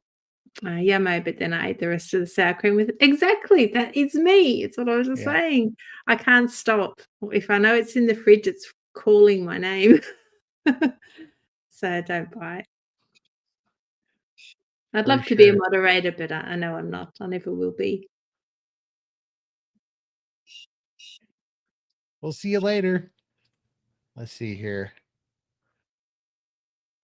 Is that a tiny drone with a camera that follows your head around? Yeah. Exactly. He's got a Like cameraman now. like you said the other day, Adam. I'm trying out for The Office and see if see if anybody wants to do a casting call and put me on The Office. I can be Dwight's new sidekick or something. uh, I know it's because I can't sit still and my camera's always moving around. So at least I can make it. I can use. I'm using technology to keep me in the center of this dang thing. uh, let's see. All right, am I missing anything?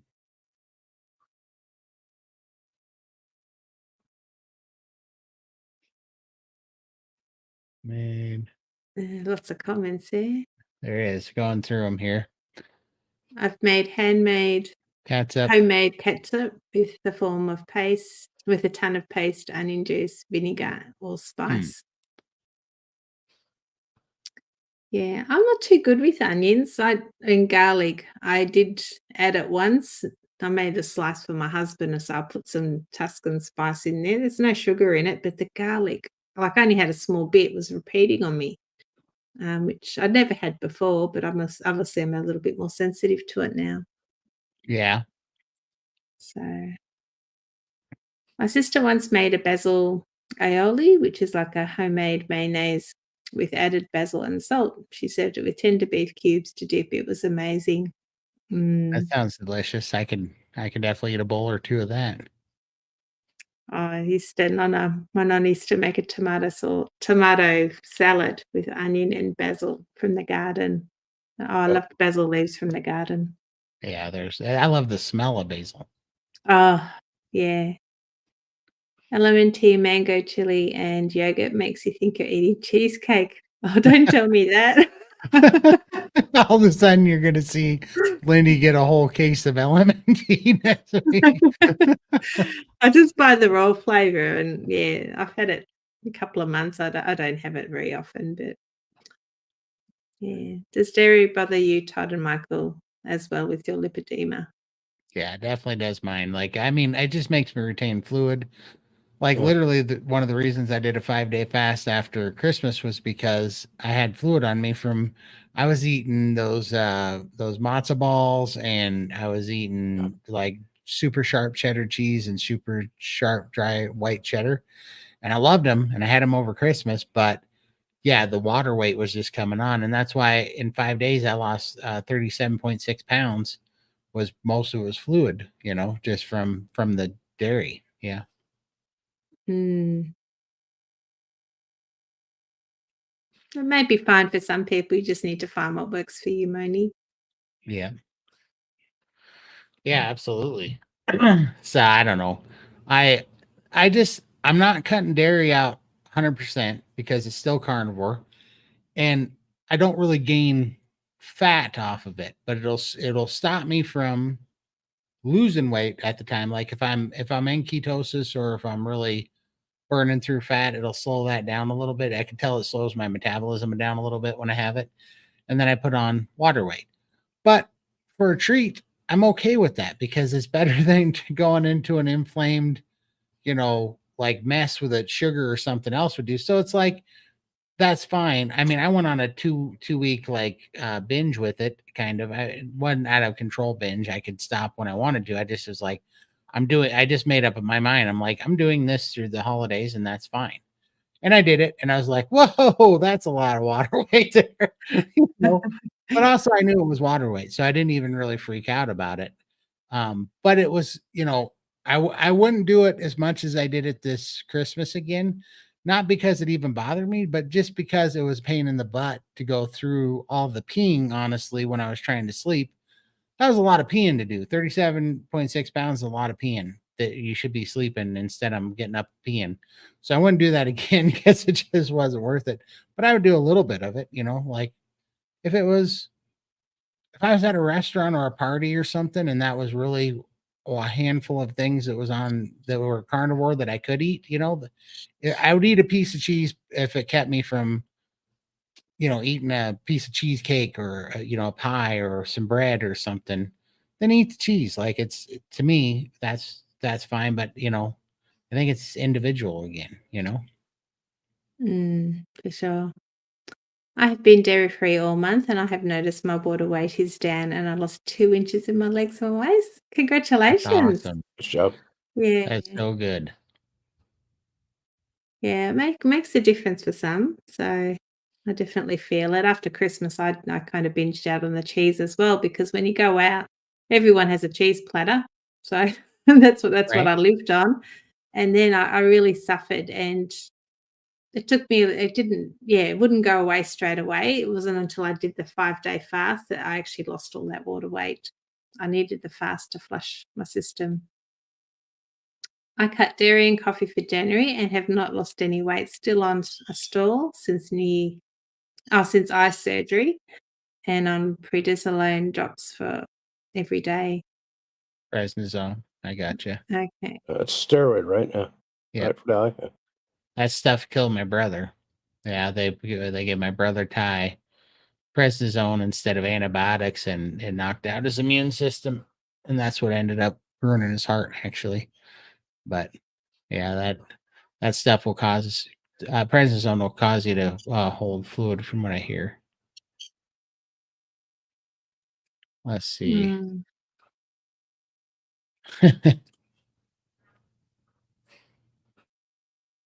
Thank you, thank you. I had so much cheese at Christmas now, I know I need to be careful with it. You're with likewise people. We all yeah. It's Christmas, if that's the worst you do is having some cheese, and you've done really well. So don't beat yourself up about it, and you've got a whole year to cut it out and get back on track. Is that a poodle? What kind of puppy is that? I don't have.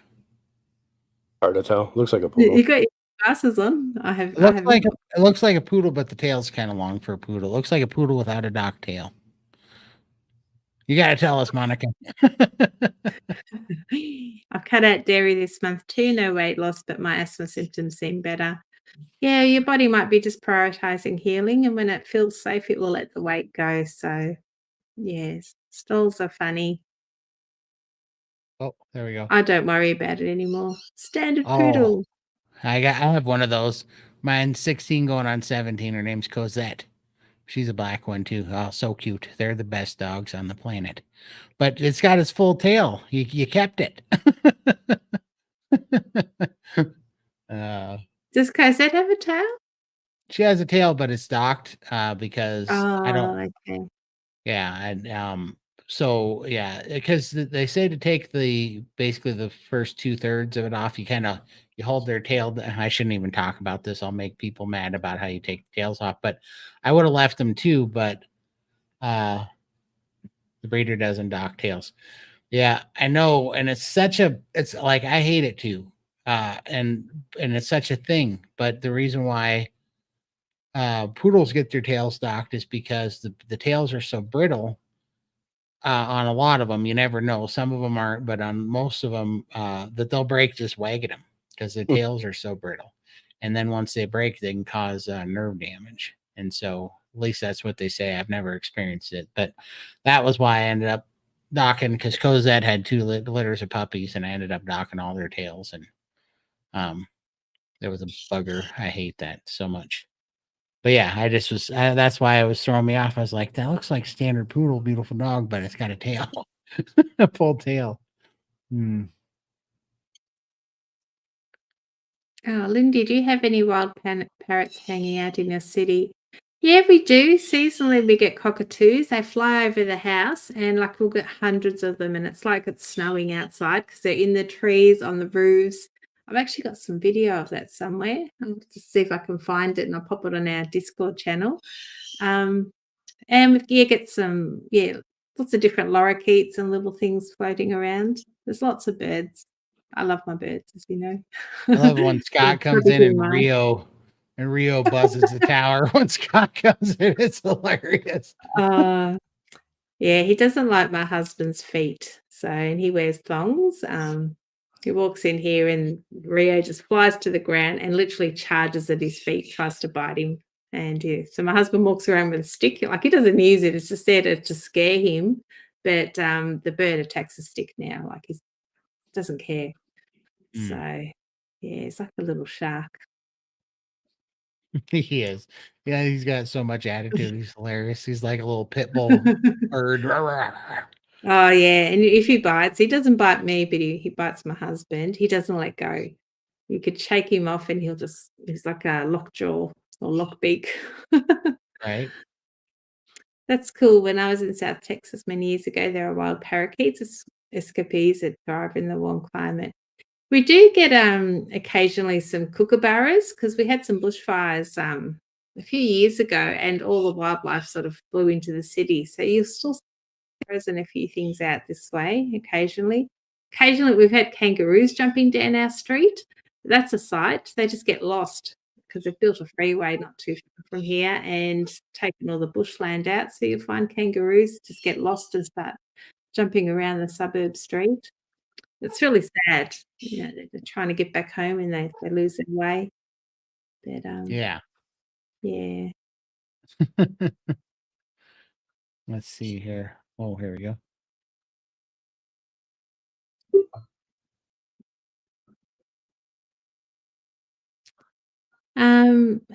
Prednisone for my spine knocked out my immune system too, and then ended up breaking down my spine even more. Oh, geez.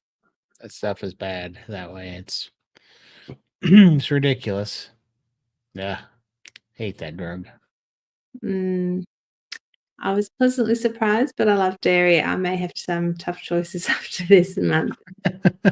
For Yeah. sure. Definitely, if you're going to have a cheat, cheese is the way to go for me. So, yeah. And it gets better. And I honestly, I like having those things as a cheat. It's like the best of both worlds. You're not never going to have them again, but you also get the feeling. I like my legs being light and being able to move so much freer than I do cheese. But it's good to know that it's not completely gone, so you can have it as a treat. You know, I always just keep going back to the fact that when I was off the rails eating whatever I wanted, I got bored with everything. Like I did. I would just remember going for so many years, I could have whatever I wanted. I let myself have whatever I wanted. And I would be like, what restaurant do I want to go to? What food do I want to order? I had absolutely everything I could order anything and nothing sounded good. And it was really just I really think that it's like for the same reason that drug dealers overdose, right? You keep taking more and more and more because you're chasing that original high. Well, when you go off the rails and you eat as much as you want, you get sicker and sicker and you're not getting that high that you used to get from it, you know? And so I just realized that you can get palate fatigue or tired and burnt out on absolutely anything. It doesn't really matter. You can have everything and nothing tastes good enough. Nothing was right, you know? And so what I love about this is I'm looking at it in reverse. It's not about, well, give myself more options so that I don't get bored. It's like, no, restrict yourself a little bit more so that when you do eat and you have a treat, then you get that feeling. It's actually about like moderation and restricting yourself, because then when you can treat yourself with a little bit of cheese and it feels like you just had a pizza, you know what I mean? Instead of trying to treat yourself with pizza and cheesecake and Cold Stone ice cream and not even working. You know what I mean? If I could go to any restaurant, I'd want to go to that all-you-can-eat steakhouse everyone talks about. They're like a Brazilian steakhouse. Brazilian? Yeah. I haven't found one here, so I definitely want to try one in Texas. I was thinking when we go, we got to call ahead and find one where we can all film in the restaurant. because we got to be able to take video of the damage that we're going to do, the catastrophe we're going to create in there. We could do a live stream We from the should. Brazilian steakhouse, hey? We should, and we should do some kind of prizes for who eats the most meat. You know what I mean? Like empties the most plates or something. We're gonna make it a game. I failed for sure. that already. For Can sure. only Well, fit so maybe we'll much. do. It'll be like golf or bowling. You can have handicaps. I get the wooden spoon at the end. Dang. It's if you come into KetoCon, let us know in the comments. We're gonna have to find a place that we can meet up and do something. For sure. Let's see. We've got a white parrot problem in my street at the moment, and the new neighbour has a macaw. I've never heard a noise like it. Macaws are so loud and destructive. I would absolutely love a macaw, but yeah, they do have big beaks, and I can imagine they'd eat everything in the house. So, my little Give 'em- birds, they don't do too much damage. They just poop everywhere. I I had mean, a we're blue and lucky. gold. Yeah. Yeah. Oh, nice. What was its name? Petey. Petey. Yeah. Yeah. But I feel they do need to be outside as well. I'd need to have a large aviary for it. I think being trapped in a house wouldn't be nice for a big Yeah. bird. My little ones, they fly all over the place. They don't Oh, mind it. mine flew. Mine flew. Yeah, but a big bird, I think, needs more room. It's like having a big dog and having a tiny little garden. I just feel it's unfair. I would take mine outside, and he would fly. Free and he'd come flight. back. Yep. Oh, yeah. I don't trust my birds. They'd nick off. No, the bigger ones are a little different story. Yeah. Yeah. And we've got a lot of magpies and crows out the front. They've got a big nest in their gum tree outside, and they would eat my birds for breakfast. Yeah. Yeah. I could eat a Brazilian steak. Not sure how many that is, but count me in. Sounds good. We're booked. You guys don't can't know if hear I that, have can you? No. Okay, I'm just making sure my background cancellation. Cosette's giving mom a hard time because she knows I'm on the computer. So she's trying to get mom to give her more meat. I just cut her up an entire tri-tip, like 2 pounds of tri-tip, and she just ate 2 pounds of tri-tip. And now she's out there razzing mom for more steak. That turd.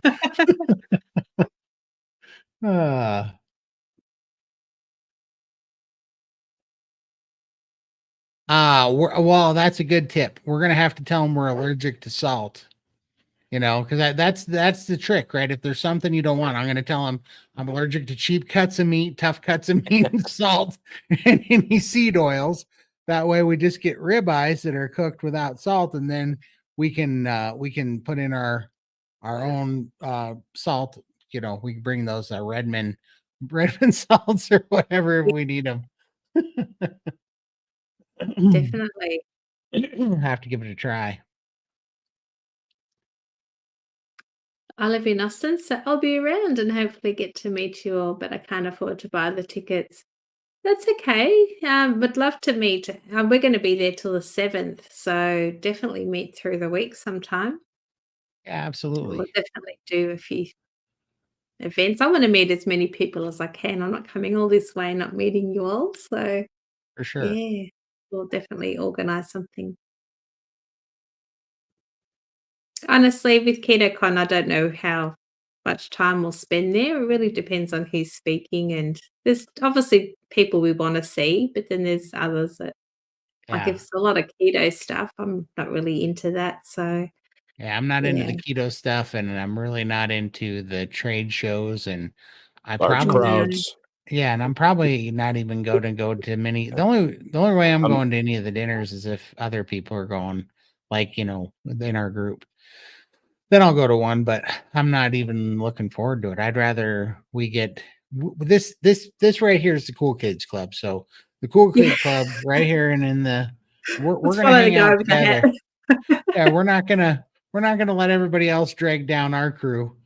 No, For sure.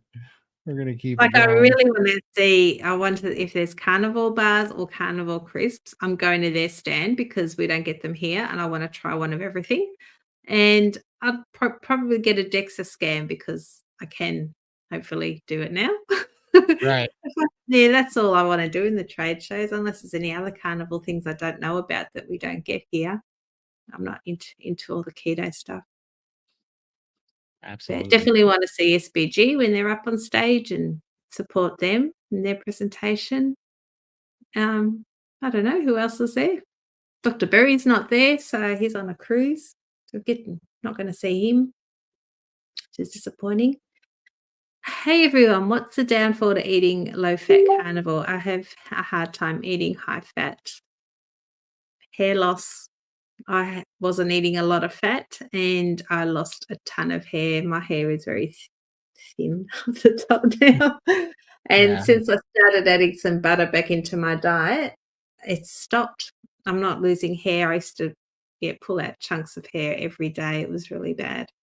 So definitely Yeah. hair loss For is one me, for me. hormone imbalance, adrenal gland fatigue, well, brain fog, even, and those things. But you probably are having a hard time eating rendered fat. You probably need cold fat, and you need whole fat and raw fat. And it takes a little while because, I can't eat that much rendered fat either, or else that blows through me for sure. But you just got to have the butter and the the cold beef fat and beef soot and beef tallow and those sorts of things, or soot and beef tallow for sure. That's just a guess, but I know I did so much better when I was eating lean protein. I was still had anxiety and brain fog and all those things. And when I started eating the fat, that's when I got the keto zen, as I say. Yeah, I definitely feel much better on it. I used to avoid the fat as well because I had the old mentalities like if you eat fat, you're going to put on fat. Yeah. But it's not the case. I haven't. Mm. Lucky dog. Yes, because it's very spoiled. Oh yeah, because that is. Yeah, you have no idea. That dog runs this show around here. It's ridiculous. You know why I was cutting up her meat today in her tri-tip? Because Costco was out of her already pre-cubed chuck roast. So I had to buy her tri-tips and cut them up in little chunks for her while she sat there and I hand fed her. Little turd. I want to meet up with you all in Austin. Yay, Beth. Absolutely. Definitely. We might have to start. Do we have a thread in our Discord? So we can Yeah, there all. is. There Okay. is? Okay, check in there. Maybe we can post a link to our Discord. If everyone checks in there, we can sort of suss out numbers and then try and find a place to go to. In New York City, the Brazilian places cook. It is a big rotisserie and come to your table with 10 to 20 pound slabs on a metal rod and cut it and let it drop on your plate. I don't think they serve actual steaks. One that Oh, Adam and those guys told me that they went to, they actually served actual steaks, but it was different cuts of steaks. Like they would serve picanha, ribeye, strip loins, all these different types of steak, and I think they even had sausage and stuff. But if you don't, if you don't request what you want, then they'll try to balance it out with some cheap cuts and a little bit of the expensive stuff. But that's what I'm going to say. We are allergic of all the cheap cuts and all the hard meat. I don't know what picanha is, but I hear it a lot, so definitely want to try some of that. Right, for sure. Yeah, for sure. I think we're going to set up something at a restaurant or someplace. We're going to find some place that we can all meet up at. So something that's kind of localized for everybody, just so we don't put Missy's address on the map. Basically, we'll Yeah, definitely do no. something fun. Yeah, if anything, if I could, I would do a meet up at our Airbnb. But the problem is they won't let you have parties or guests or anything because it might get unruly with all of this carnivore energy, and we might burn the place down with all the grilling. Grilling. Texas stand would be cool to do, Lindy. I want to do one as well. Yeah. Yeah, it'd be good. Yeah, her skin and eyes, yeah, get really dry with no fat in my the fat helped my skin too for sure. I see you throwing some of that out. Yeah. Yeah, I don't have a gallbladder anymore. Mine was taken out when I was 25 or 20, yeah, 21, I think. Um, but yeah, it is a very painful condition. Yeah.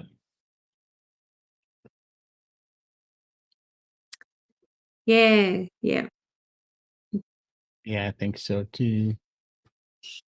Egg yolks are fat. Yeah. I don't eat much of the whites. I just eat the egg yolks. But I haven't been eating as many eggs as I used to. I don't know why. I do like my eggs.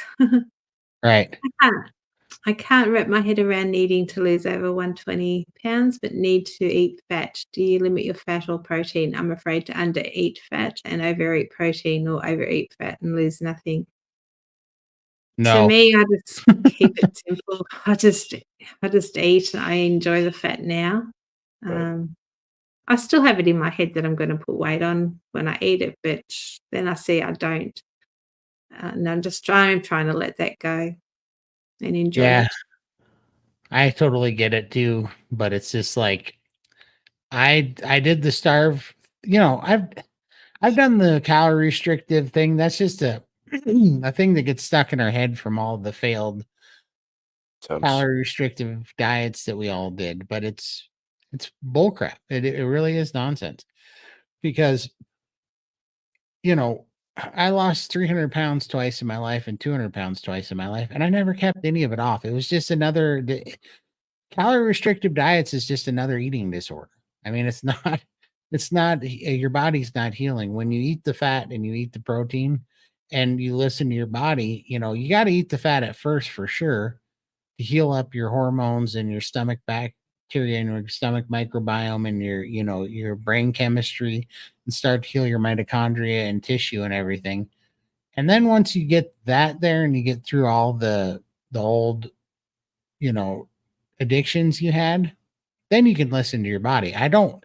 Some days all I want is fat. Someday, and it really is that easy when when your hormones and your brain chemistry start to heal up, and you can start trusting and clearly hearing the cues from your body. You kind of build that muscle.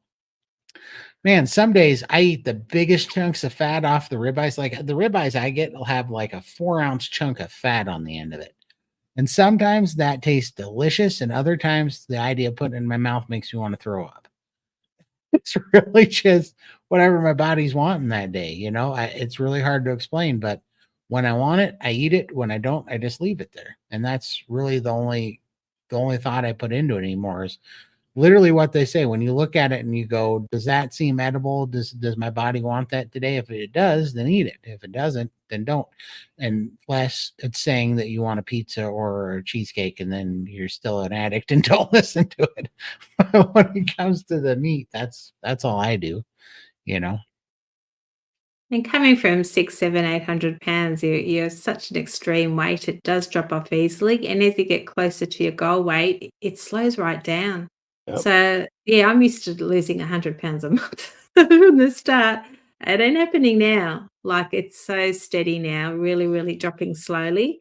And I think for me, for now, I just keep it simple. I just eat when I'm hungry, stop when I don't. Fat tastes bad to me and sometimes, and I just think, okay, well, my body obviously doesn't want the fat right now, so then I'll prioritize protein. So I just sort of listen to my body. But as I get closer to my goal weight, if I need to change things up and maybe track my calories and work things out, it's a tool that I could use later down the track. But for now, I don't think I need to track anything. I just go by how my body's feeling. For sure. Yeah, I think it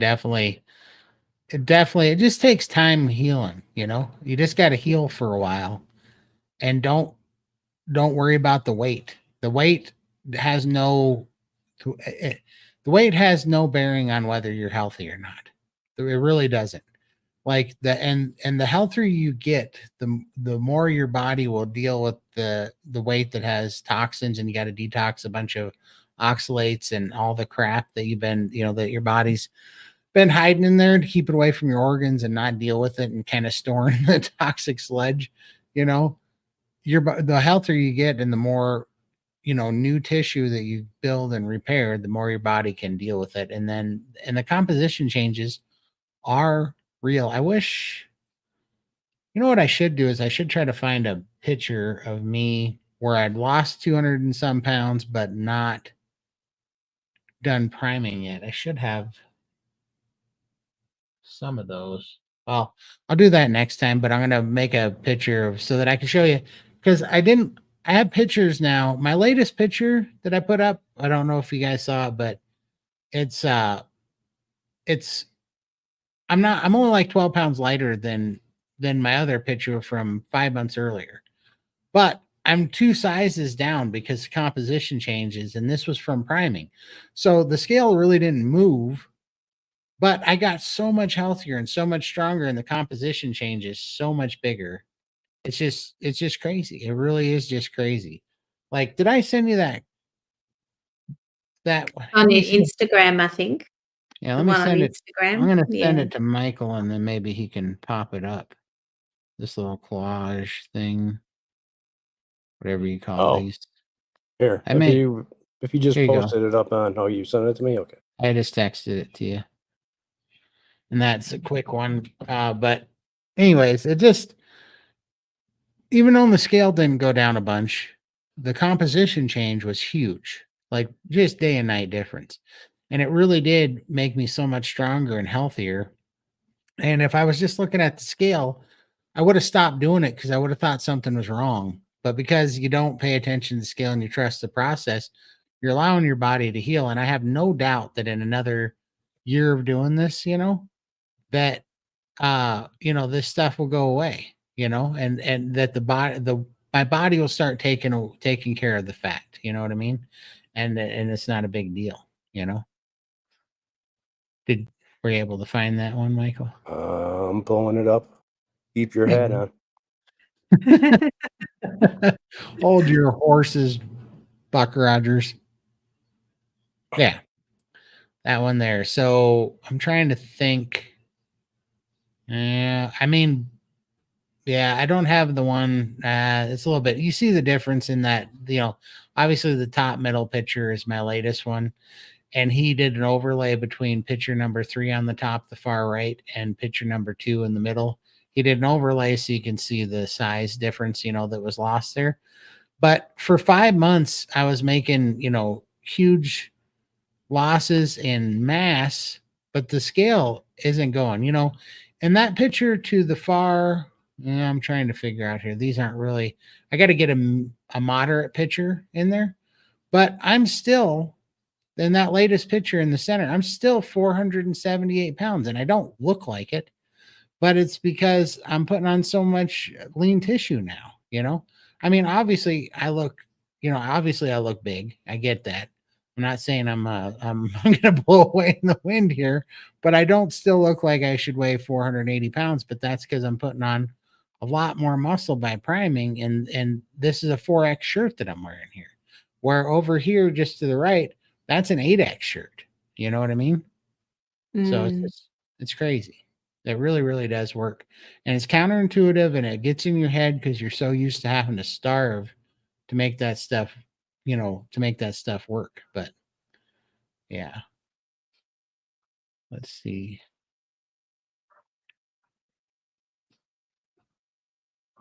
Mike's going to be the reason we won't get our security deposit back. That's what he's saying. uh, Here we go. Todd, are those your new glasses? The frames don't look as dark to me. They look nice. They are. These are my new glasses. Thank you very much. And I can see. That's why I'm not struggling so much over the comments and things today, because I have eyesight again. It's quite amazing. I've been missing these, being able to see. It's incredible. But thank you very much.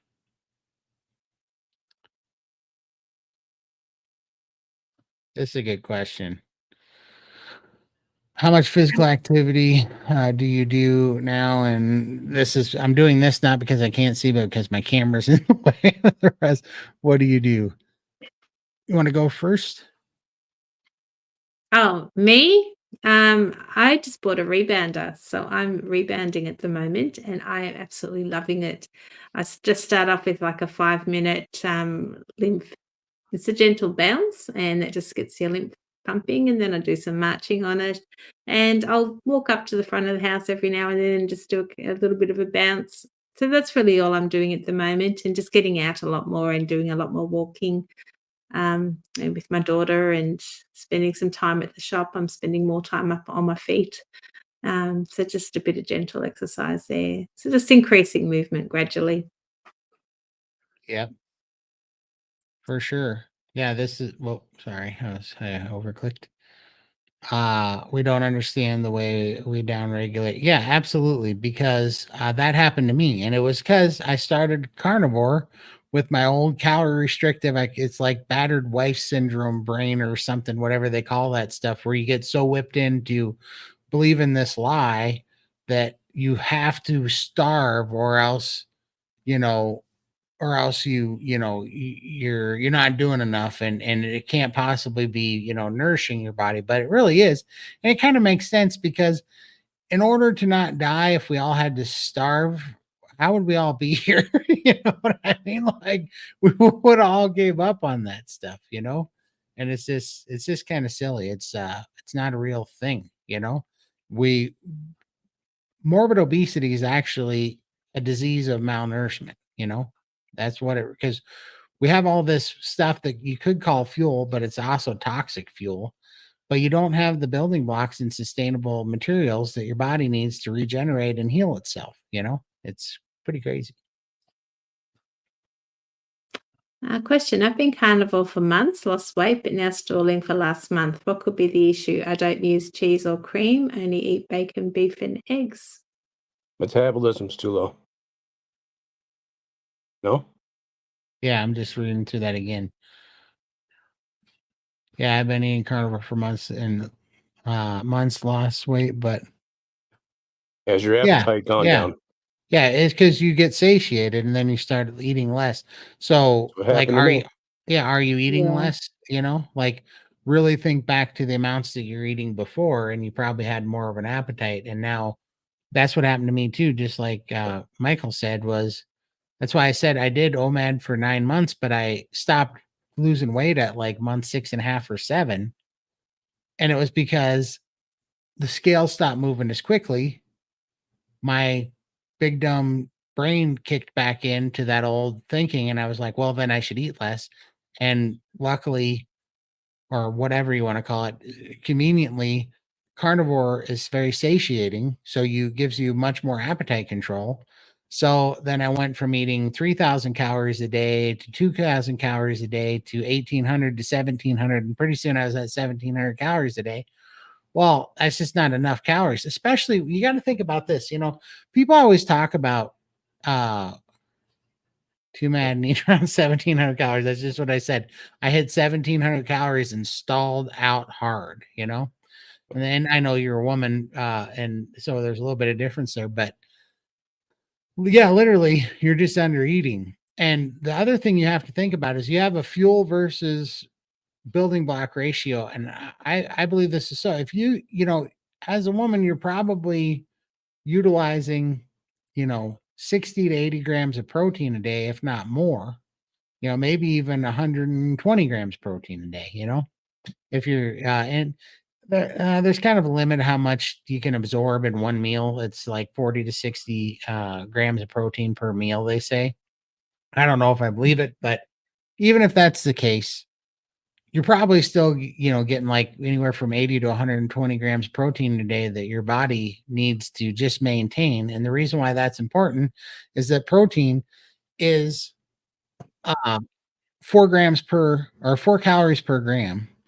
And so if you're eating, let's just make the math easy, 100 out of your 1,700 calories, if you were eating 100 grams of protein like you probably need, that's 400 grams of calories, which means you're only eating 1,300 grams of fuel. you're starving. Your metabolism's conserving itself. It's breaking down. And that's on the best case scenario, saying that your gut's healthy enough to absorb all this food and not just pass it out the other end. Like if it's, if you're going to the bathroom real regularly, that's the other thing that just is a shocker that we all didn't see until we get in this lifestyle. When you were going, when I was standard American diet and I was going, number 2, like 2 times a day, I wasn't even getting that stuff. It was just going right through me. You're just getting the hyper palatable, super, like easy to absorb sugars and simple carbohydrates out of it, and everything else was just passing through. You were not getting protein or any of that stuff because it wasn't absorbing. And you did that for forever. And with all the preservatives and garbage that's in there and oxalates, that's all being stored in the fat that you have now. So it's like you've got to turn it around. You got to build a gut that can break it down and absorb it. You got to build the mitochondria that can heal and use that energy properly. You got to fix the tissue and your brain chemistry and your hormones so that everything starts signaling right. And then once all that's in place and your immune system is healthy and your body knows you're healthy, then it's like, okay, let's go deal with this toxic sludge. And that's what's working with me right now. And that's why I'm itching everywhere right now. My legs and my belly have been so itchy. And I thought I was just so cool because everybody talked about ox dumping. And I was like, whatever. I never have a problem with that. Well, that's because it took me a year to heal. Now that I've healed enough and my body's actually dealing with it, yeah, you sit here and you start itching out of nowhere, and it's because your body's pushing the oxalates right out of your skin. I'm breaking out like I'm in high school again. See that's a freaking zit. I never had a zit in my whole dang life, hardly. That over there, that's a freaking zit. Yeah, thank you, Michael. That's a zit. That's a zit. And I don't know why, or I didn't know why at first, but then I realized with all the itching, I'm detoxing right now. It's pushing crap out of my skin because my body's finally healthy enough to deal with it. So now I'm actually pretty excited. I'm like, bring on the itching. Let's get all this crap out of here. Get it out of you. You got to remember now that we're losing a lot of weight here, that this fat has been stored in us for how many years? For me, 25, 30 years. I know there's probably some Pepsi crystals that are, remember Pepsi Crystal, the clear stuff? I'm probably pushing some of that out of my skin right now. Yes. Remember the candy cigarettes? I'm pretty sure candy cigarette came out of my butt earlier. You know what I mean? Like I'm finally working. You found a Lego out. Too, didn't you? Oh, I definitely found a Lego. Yeah, that was like a 1988 Lego set for sure. You're missing that piece for a long time, huh? For sure. It was part of the Death Star. For sure. Let's see here. I might be. What do you recommend doing after a sugar slip up? Sometimes I will try to do a workout as soon as I can, but I'm curious if there are any tips from you guys. Just eat carnivore. Yeah. Get over being hard on yourself for having that slip up. Yeah. I mean, don't punish yourself with a fast or doing workouts or whatever. No. It's not gonna. You've done it. Get over it, and just next bite is a carnivore snack or meal. Yeah, I'm gonna make a video on this. This is literally the video that I'm trying to make, and it has to do with what mentally changed. Because I'm 9. Carnivore gave me the tools, but also learning the truth about what was going on that changed my mind is, I think, what really pushed me over the top. And because I've been trying to figure out why are we successful right now when some other people are not being successful? And I don't think that they're not going to be successful forever. I think everybody's going to be successful if they stay at it. But then I realized that I wasn't successful. Well, first of all, I wasn't successful for the first 39 years with anything diet related that I did. But I'm just going back to 2.5 to 3 years previous before carnivore. I wasn't successful at keto either, but it wasn't all a loss because it was better than what I was doing. And at least I was eating more animal fats and meats.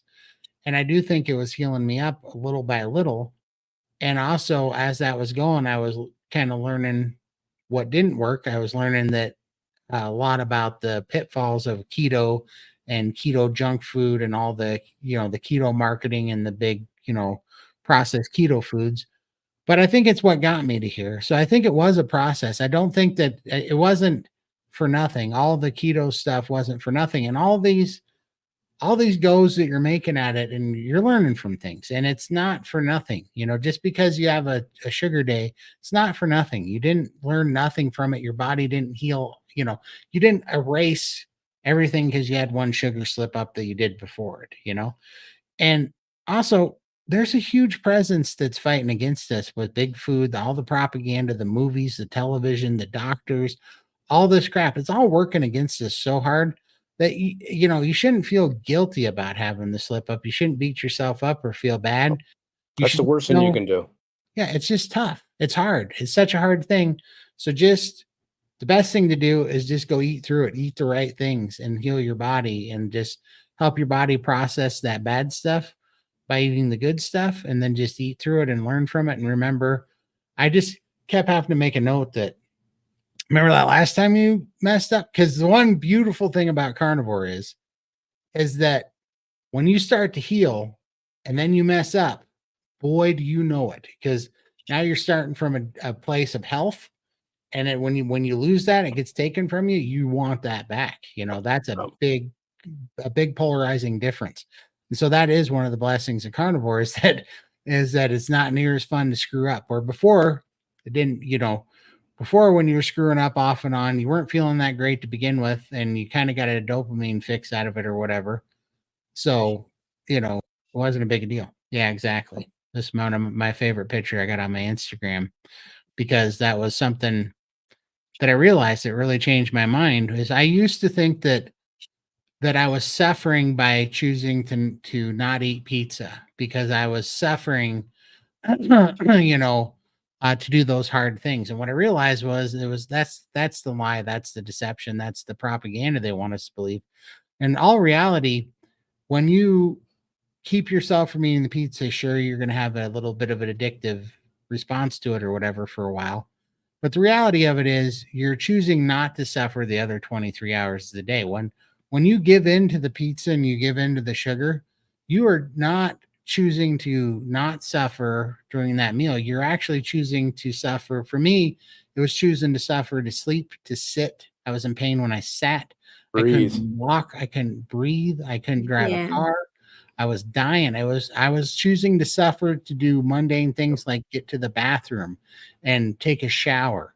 I was choosing suffering and just debilitating, putting myself in a prison by choosing to suffer. And what I realized was the load, the resistance never changes. The resistance is always there. Whatever the force, the opposing force that we have to resist every day, it's all the same and it never changes. But our strength changes when we resist it and we choose our suffering and we are the left side of this picture and we get stronger. It's easier to overcome that same level of resistance. It's easier to overcome that opposing force because we're so much stronger and so much capable from a healthy body and a healthy standpoint and healthy mentally. These things look tiny. So I look at it like a little 5-foot monster, right? And when you're doing the right thing and you're resisting the food and you're getting stronger, you turn into a 50-foot tall monster, and that 5-foot monster is nothing to deal with. You can just take it out, the dragon. Jordan Peterson calls the dragon. But that same 5-foot dragon, if you give into it every day, you shrink to this little itty bitty guy. And now this is a giant monster that you can't overcome. It's this giant intimidating beast that is beating you all the time, and it has all this power over you, and it keeps you from living the life you want. It keeps you from being free. It keeps you trapped in your body. And but the lie that's really keeping us there is that we're avoiding the struggle by giving into the food, and we're not avoiding the struggle. The resistance stays the same, the opposing force stays the same. It's whether or not we're going to heal our body so that we become the huge overwhelming force, or if we shrink and get weak and sick and let that force become this giant overwhelming monster or not. And that once you get your mind there and you understand that these days are going to go by no matter what. And that opposing force is going to be there every day. And we have to make decisions to overcome this. And we're going to be forced to make the right decisions every day. But once you just start, as hard as it seems, if you just start and you start building up some progress and growing, healing your body and growing, then it becomes just easy. And you feed off of it. And I get it. We're all intimidated because we all did this for so long with calorie restrictive diets. Well, those didn't make you stronger. Okay. Those were a lie. They still made you small compared to that because you had to do it with willpower and your body wasn't healing. You're still malnourished. You're still sick.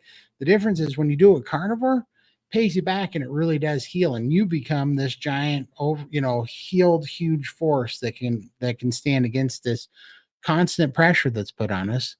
And then it becomes easy. It really does become easy. And that's what I haven't got it all worked out in my head, but that's what's been sitting in there about this part that keeps, I think it's the difference between being successful and the lie is that just because you're screwing up, that you're not on the right track or that you're not making progress. You really are. You just got to keep going. You only lose this if you stop. And you only lose this if you believe the lies, But once you see the truth and you see the people standing right in front of you that are doing it, if you keep putting one foot in front of the other and you don't beat yourself up with shame because we are all a bunch of shame, people that all screwed it up many, many times, fell off the wagon so many times. None of us, I don't think any of us here can believe that where we're at right now because we never thought this day would come because we failed so many times. But we did because one, we didn't quit. And two, we finally found carnivore, which was the answer. We were using the wrong tools before. So this pays you back, And then, but three, the biggest thing for me was during that whole process, and it was a process, my mind changed and I could see things clearly for what they really were. And then I had faith in it and I kept going. There's so many people right now that have a hard time starting because they don't really have faith that they can do it because they've been beat up so long and failed so many times. But I'm telling you, this crew that's right in front of you right now, we were all there many times. Absolutely everybody can do it. And I mean, everybody can do it. We were the least suspecting of anybody to make it out of this. And you can absolutely do it. You just got to change your mind and you really just don't let anybody steal it from you. Just keep trying and don't beat up on yourself and don't take any crap from anybody and just keep trying and know it's going to get better and that you are going to become the overwhelming monster and that this opposing force is going to get real tiny and easy to deal with very, very soon, faster than you think. So just keep goes in by there. fast. Yep. Yeah. Consistency over perfection. Just you fall off, it happens to us all. Just get straight back on the wagon. Don't wait till next week or next month or the first or whatever. Just get straight back on the wagon. The sooner you can get back on, the faster it's gonna be behind you. Yeah, for sure. Pearl Stockholm syndrome is the one I was trying to think of. Let's see here. Am I missing?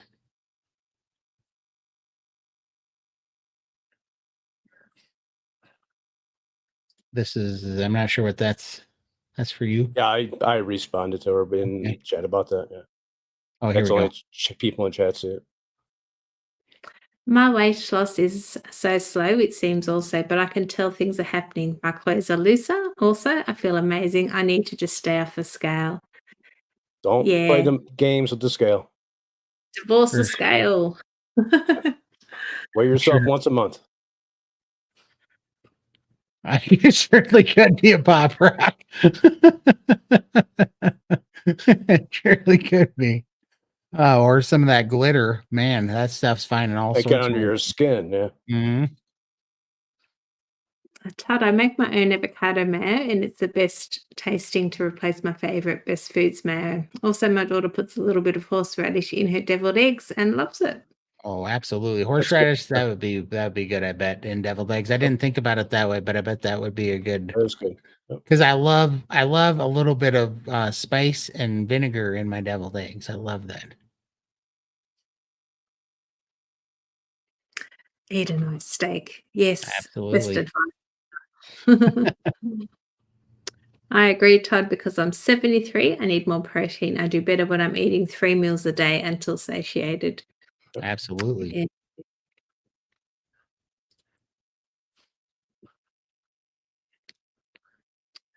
Yeah, we really need to learn how to measure our success without using the scale. Yeah. It's not all Absolutely. about the scale, what the scale says. For sure. Yeah. So when I bought this dress, it was tight around the shoulders. I couldn't move, but now it's like so loose.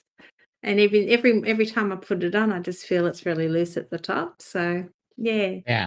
the scale doesn't move that much. It's really really slow, but I can feel it just in this dress, and they're unfortunately getting really low in the front, so I have to kind of hitch it up behind me because they're falling off a bit. So. Do you guys know the mechanism of how the shake plate helps the lymphatics? I deal with a lot of leg swelling, and it's much worse the longer I sit, but I just got a desk job. Yeah. Mm. I don't know. Also, I did hear that your body doesn't pump. It's the only organ, or I don't know if it's an organ, but it's the only thing in your body that won't pump itself. So movement is what makes Well, the even lymph. your heart, people even think so. It's about when you're not moving, you're immobile or whatever, you're sedentary, like in a desk job or whatever. You're not moving your muscles, and your muscles are actually like a static pressure pump, oh, not just for your lymphatic system, but for your blood too. It's funny. I forget it. I watched a video a long time ago, and just from, I work in construction and I hook up things like pumps and, irrigation systems and stuff. And so I know a little bit about pressure, and the idea that our heart is pumping all the blood through our body, through all the miles and miles and miles of veins with all the tight turns and the restrictions and stuff, it's silly. Our heart does not pump all the blood through our veins. It's our muscles and our body. Everything is working together to push that blood through, and the same with the lymphatic fluid. But as you get sick, you get sedentary, your heart doesn't pump as hard because it's not getting the I shouldn't say the heart doesn't pump as hard. The blood doesn't get pumped as hard because you don't have a health, you start getting atrophy, and you stop moving. And so the blood's not getting pumped as hard. And you have to pump the blood at a certain pressure to be able to separate fluid in the lymphatic system from blood in the plasma. And so, anyhow, you just get a little bit of, atrophy, and you get a little weak, and all of a sudden all this fluid starts to your blood starts to not flow. You start losing some of the capillaries deep in the tissue, start to close off and stuff. The that's why I researched the hyperbaric oxygen chambers and stuff, because it gets that back. And so that just getting making that vibration makes your muscles move, and that muscle movement acts as a new pump and starts moving stuff. So it's really kind of interesting. But I think it would help. Wouldn't you think that would help? Oh, absolutely. I'd oh be yeah. gone without my pump, my vibration plate. Yeah, even half a vibration plate still works, does it? It's still working really well. If I didn't have that, I wouldn't be able to get up and walk around the house. And I think sitting in it like a bend position all the time, nothing will flow anyway. So yeah, it does Oh, help. I think Dr. Berry does some exercises where your feet are flat on the floor and you just lift up, and it's does something with the back of your calves, and that lowers your Yeah, blood sugar, but that's also helping you move your muscles and right. pump. Your because I muscles are know contracting, and yeah, it's Yeah, helping all the fluid flow. because for my sure. vibration plate is really noisy, so I don't know if you could get away with having one of these ones. I don't know if they've got quiet ones. Are yours quiet or are they Mine, noisy as well? mine's not quiet. Mine shakes the freaking china off the cabinets. Yeah, well, you kick yours all the way up to the top level. I do. Yeah. Yeah. Yeah. I don't I know if my they've got some quiet ones, but the noisy ones I don't think you could have in an office, but just doing those leg lifts, Uh, yeah, I can find a whatever. video for you. Mine sounds like a whacker or a plate compactor, if you know what I'm talking about. If you kick it up to max level, yeah. But Yeah. if you keep it low or at a medium setting, they're not that loud. Right. But it feels safe at the max level. Ah, does.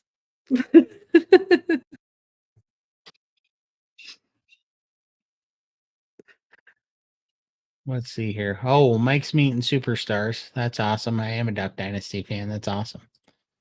Let's see. That's a great point, Todd. It's not, yeah, it isn't for nothing at all. Appreciate it. I think that's an awesome picture. It's one of my favorites.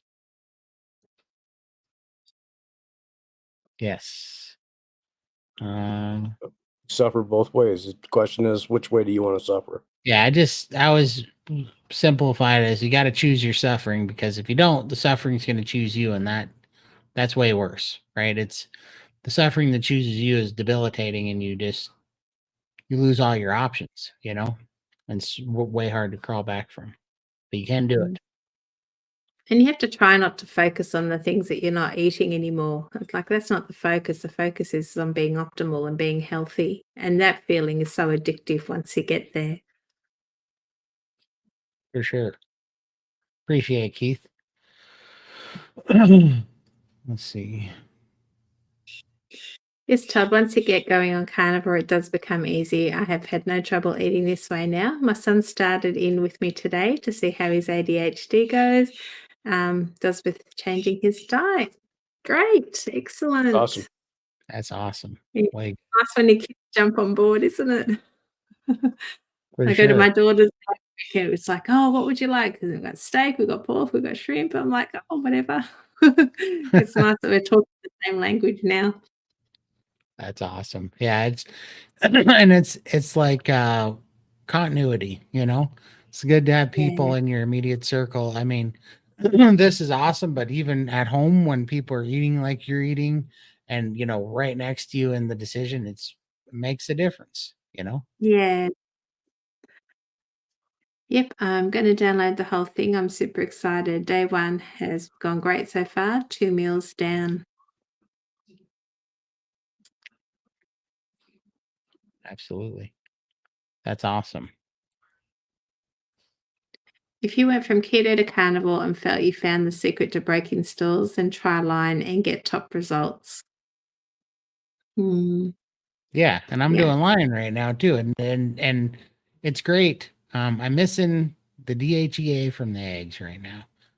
But absolutely, but I think there is variety in carnivore, There's carnivore with dairy, there's carnivore without dairy, there's BBB and E, there's Lion, you can move around. There's plenty of stuff to deal with to keep you busy, and I don't, and then ultimately it's just an elimination diet to where it's an elimination diet, it's a whole foods diet, it's a clean diet, it's an animal based diet. But within all those things, then you can start putting things back one at a time. And once you do the elimination diet, you heal up, and then you start bringing things back one at a time. Your brain's also much more capable of, you can trust your body and your brain, and you can go, oh, that's going to get me in trouble. So you just cut it out. You just don't do it. That's a no-go. That's a non-negotiable item there. But if you can have it like vinegar, and I go, well, I don't feel bad. It doesn't make me overeat. And I don't have an inflammation response. It doesn't make me retain fluid, but I do get more energy out of it, and I feel better, and I continue to crave it. So I'm like, all right, that's something I'm going to bring in for whatever reason my body likes it. That's how I felt about Tabasco. And it was actually funny. Somebody made, I wish I could remember, but somebody made that great comment about the Tabasco having the cayenne pepper in it and being an isodilator. She's put 2 links in your video, Lindy. And I was looking that up, and that reminded me that when I was on keto, I used to take cayenne pepper shots because they dilate your blood vessels and they create more blood flow to your extremities, which helps neuropathy. So I remembered that I was doing cayenne pepper shots. I would mix cayenne pepper with vinegar, with apple cider vinegar and olive oil, and I would drink them, and I felt good. There's a lot of people that believe in that, and so it's kind of funny that out of all the hot sauces and all the things, I crave the one that has vinegar and cayenne pepper in it, because I think my body, I think all that happened, and because I really started thinking about it after that, I think that our body's trying to learn about what's in our environment for things we can stick in our pie hole, basically. And when we put something in there that it likes, it remembers it and it goes, that was good. I could use that. That was doing a good thing, you know. And then when I put black pepper in there, it goes, don't do that again. You know, your lungs flare up and everything. And I really think that's the beauty of this diet is we get to finally recalibrate our body to where we can really listen to it and go, is this good or bad? And then we can trust ourselves to make a right decision. We're like, right now, I can trust myself. A year ago, my body would be like, nope, it's not soda and pizza. So no, that's terrible. Give me soda and pizza. That's what I want, you know. So it's kind of like you got to heal first and stop being an addict, and then you can listen to your body, you know. It's interesting to me. Let's see. There you go. Lindy dressed too big. That's an awesome non-scale victory. Yeah, it is. And I don't know if you saw my video last night. My daughter actually bought me a T-shirt with a company logo on it. Last year sometime, and I've tried it on a few times, and it was always so tight. And I actually got to wear it last week. Went to a shop and walked in, and everyone's going, "Oh, Lindy," you know, because I actually looked like one of the teams, so I was so excited. And that's not from a specialized clothes shop, it's just off the rack size, and that felt really, really good to be able to, maybe I can go shopping and buy something off the rack now. So that's exciting to know. That's awesome. Definitely a big non-scale victory. I just tried to enter the chat, but it didn't enter with you guys. Did I do something wrong? I don't know what you mean. I don't know. I'm not sure what you mean, Pearl. The chat. You're in the chat. You're chatting. So, not what chat did you mean, Pearl? Wow, Todd, you're like a wealth of information. Love watching you guys on Sundays. He is a walking encyclopedia. I appreciate it, but my dad would say a broken clock's right twice a day too. So, let's see. Did you? Where do you get a vibration plate? I think we got ours on Amazon, didn't we? Yeah, I got mine 3 years ago. It's an old one, but I think Michael's looking for a link now of I the one posted it they've got. already. Yeah, I Okay. posted it. Yeah. Yeah, for sure. Yeah, I don't know why I have vinegar cravings, but I do think that's why. I think it was because my body, I think I trained my body on keto that vinegar and cayenne was good or something. I found something I liked in it. But I just know that, every time I have vinegar with animal fat, I get way more energy and it's helping emulsify the fat so that I can absorb it better. And I think that's just as simple as that. But there appears to be something in vinegar because I can literally put vinegar in a glass and drink it straight. That's how much my body wants it. It's very, very strange. I don't understand it, but I'm not holding it back because it doesn't have any downside and it gives me a lot of energy when I have it with meat. It gives me a stomach ache if I have it on an empty stomach, but it gives me a lot of energy if I have it with meat. There she Oh, is. hi, Emily. At home. Glad you're still going. I had wings and a double bacon cheeseburger, no bun. That sounds Sounds good. delicious. Yeah.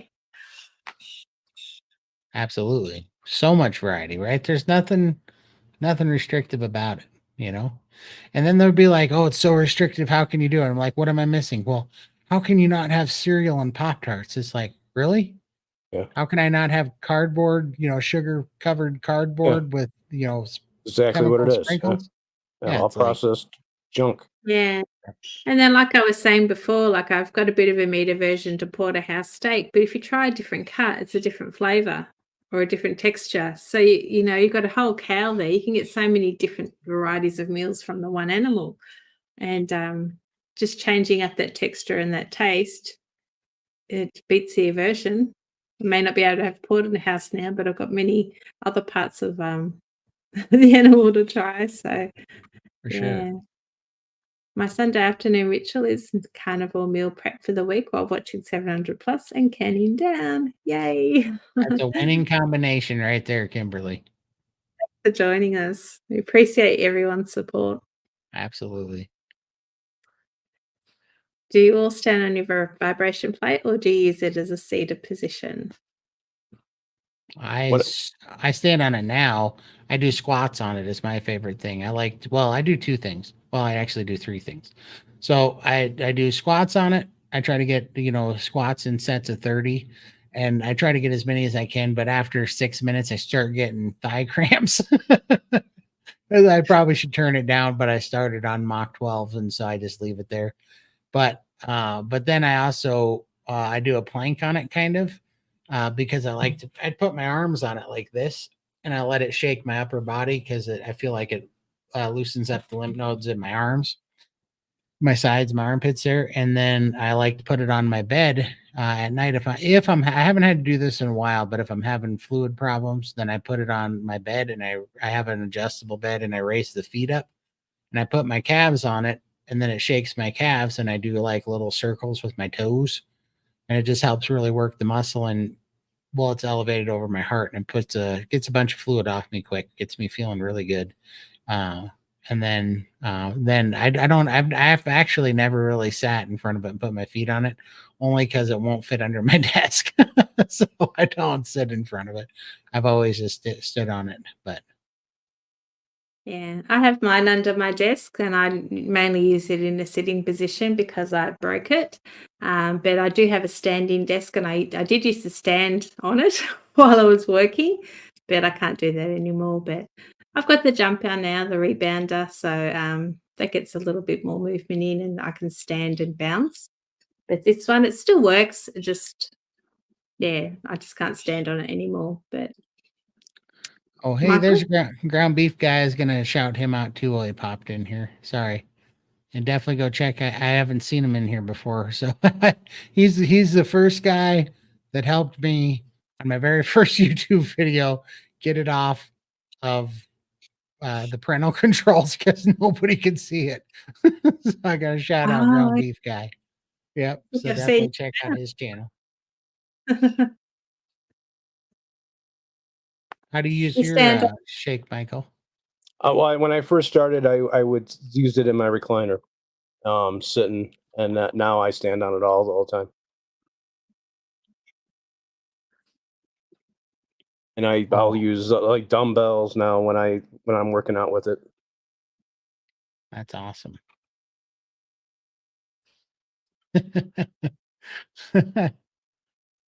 Poor Lindy, she's fasting, and we've all talked about food. Yeah, Todd's fasting as well.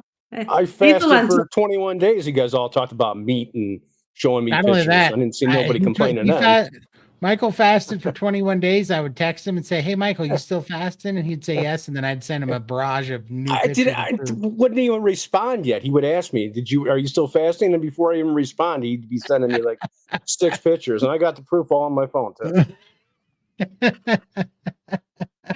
How many pictures have I sent you guys now that you're fasting? Any? No. See? No. I didn't see It- it. You're a nice guy, but I'm a nice guy. you're a nice guy. I'm a hilarious guy. And that's the problem. If it's funny, I can't stop from doing it, even if it's a little torturous. After a certain point, you forget about food. Yeah, I'm doing good. I feel a little bit of a prime the last couple of days, so I'm feeling fine. So the food talk doesn't really bother me at the moment. So I'm all good. And then I've got my little badge when hopefully I get up to my autophagy badge soon. So that keeps me motivated. For Silly sure. badges. I love my silly badge. Yeah. 21 hours down. Got a little way till I get my little green autophagy badge. Getting there. Nice. I think I'm a little ahead of you, but only because I didn't eat last night. I was going so long on mine that all the badges were becoming one. Right. Yeah. Yeah. That's funny. Oh, you're not even on my app. Maybe I need to Did you start your app? Yeah. Shut it down. Sometimes it doesn't register. And sometimes Yeah. you got to restart it now. Yeah. Pull it up. It's pulling up. Mm. Blam Billy Blam Blam right there. You are. Oh, you are ahead of me, bugger. Oh. Yeah, well, it's because I didn't eat dinner last night. I was gonna eat, and then I got there and I was like, well, this would be stupid because I had eat, I like to stop eating at like 11 o'clock. Well, I'd ate at 1 and I was planning at 11 a.m. and I ate at 1 o'clock that day and I was planning on eating dinner. Then I just never got around to it. And I'm like, well, this is good. The reason why I love starting to fast at 11 in the morning, because I'm generally going to bed at about 11 at night. And the hardest part of a fast for me is at the 12-hour mark, because that's when I get hungry. And if I fall asleep during the hardest part, I wake up and then it's just smooth sailing. So I was like, I'm going to make my tomorrow miserable if I eat right now. So I was like, I'm not eating right now because I'm going to sleep through this. And it worked fantastically. I have not craved a single, like super easy today. I haven't craved a single thing all day. So went to bed a little hungry, woke up. Isn't it fun when you wake up and you forget you're fasting because you're so not hungry? You I know? love it. Yeah, Yeah. and then your legs just feel so light and airy, and you feel like you feel normal. I love that feeling. Yeah, for sure. When you put your arms in the plate, do you feel it shaking your head a little bit if you have it crazy, but also you can just kind of loosen up your arms and your shoulders a little bit if you're tense and you're like, which you kind of Right. are if you're planking too much, but I don't plank to my toes. I plank to my knees so that it's a lot, a plank to your knees is way easy compared to a plank to your toes. So you don't have to stress all out. And I just, kind of on it lightly. And then it shakes my head a little bit, but it doesn't make you dizzy or anything. It doesn't hurt my neck or anything, but it makes my shoulders feel good. And it makes I have problems with my shoulder. In fact, I don't know what you call it. This is how much of a not exercise person I am, but I've been working with the resistance bands and I do the thing where you hold a resistance band. Sorry, I don't know if you can hear me. Where I hold the resistance band, there we go, out in front of me, and then you stretch it like this, and then you put your arms, the resistance band over your head, and oh my God, am I addicted to that? Because I don't know, when I was 28 or something, we were lifting a big, ginormous boiler into a truck that had a pack rat in the back, so I was lifting it up way high. And one of the guys who worked with us, John, he dropped his end of the boiler, and I caught it, but it tweaked me like this, and my upper back went out between my shoulders, and it completely went out. I had to go get it popped back in by a chiropractor. Worst pain, and I mean, it just take your breath away, seize up, you couldn't move, and it didn't. It hurt then, but I went home, and that night when I was sleeping in the middle of the night, when my back just felt stiff and tight after doing that, and then I went home, and in the night when I was sleeping and relaxed, my back went out. And it took me an hour and a half to sit up in bed, and I wasn't sure I was going to get my shoes on that day. But anyhow, ever since then, I got this very stiff back between my shoulder blades. And that thing, when I do that with the resistance bands, everything snaps and pops and makes all this noise. But oh, does it feel good on my shoulders? And I started doing that because I'm doing incline dumbbell bench presses right now, and it said that you need to get your shoulders back and puff out your chest, so that if your shoulders are sunken forward like this when you're doing it, you actually are just lifting with your shoulders and your triceps mostly. But if you put your shoulders back, square them up, and you put your chest out, then you start lifting with your chest. Well, I started doing that, and it felt so good because it's whatever that stuff was going on between my shoulder blades, it's loosening up, and I am addicted to that little stretchy rubber band thing. Doing this, it feels so good on my back. I don't know where that's been my whole life, but if you have upper like back problems between your shoulders, definitely try that. It's amazing. Yeah, and I found I used to slouch all the time because I was just so heavy. I was just like this all the Mhm. time. And now I find if I'm slouching, I have to straighten up because I just feel like slouching is actually hurting me more than sitting up straight. So I find I'm Yes, definitely sitting up a lot straighter, and I'm wanting to stretch, and yeah, just feeling I feels feel good. good. Feels Yeah. real good, right? It feels good to feel those muscles that were like dormant for a decade, you know? I've actually Yeah, got muscles under all this stuff. So for sure. You and want to show you. that? Show that, Michael? What was that now? Oh, I thought you were putting up your picture. You've Picture got of something You put yeah. up I lined got up. when a question comes up. I got something Oh, ready to okay, I go. got you. I'm going. Just Okay. keep your head on. I was All right, being pulled. here Oh, we you're go now. such a dark. Uh, You made me. I You just didn't know did you were that to going to this assert question. authority, didn't you? You He skipped will like control the pitchers around here. I will not orchestrate when pitchers get put on. no. You skipped like 6 things, but that's fine. Well, because Here's you how you. started. Here's how you. Are we not doing the star things anymore? Oh, that's fine. Sometimes you don't follow the order. That's because I don't see them because we weren't. You got glasses now. You have no I excuse can not to see see them. them I can see anymore. them, but they're way down here. So I think we're I out know. of starred thing. Yeah, it's okay, All right, Todd. do It's your okay. thing. All right. This is how you do it. You go into the Carnivore Pride, and you click here, and then you can click here to type a comment, and you can create a post. Or you can also go in here, and you can also leave a comment by clicking right here. By clicking that, you can also leave reactions for people and all that. Oh, that's awesome. But yeah, you can see everybody that's in there right now. Everybody's doing a fast right now. 21 Keith. hours through. Keith's Keith's 23. Todd's Moni's- 29. Yep. Moni's Moni's 24. Yep. That's Great awesome. job, guys. Yeah, it's just Guys are nice to killing it. support. But yeah, we all, like I said, here, she's feeling good. So I thumbs up, nice and strong. Another one, heart. Okay. And everybody posts how long they're going for. And we got comments in here. People, help each other with questions. And all that. Just a pro tip: you can make custom emojis, which I highly recommend because they're far funnier. I have a little emoji with a cowboy hat, and when I'm doing good, I put my mood is Chuck Norris. Sorry, I stepped on the button. Let's see here. I would be interested. I didn't know this. Vinegar has been a super potion for millennia. Yeah. I didn't know that, but I feel wonderful. Vinegar's awesome. Ground beef guy.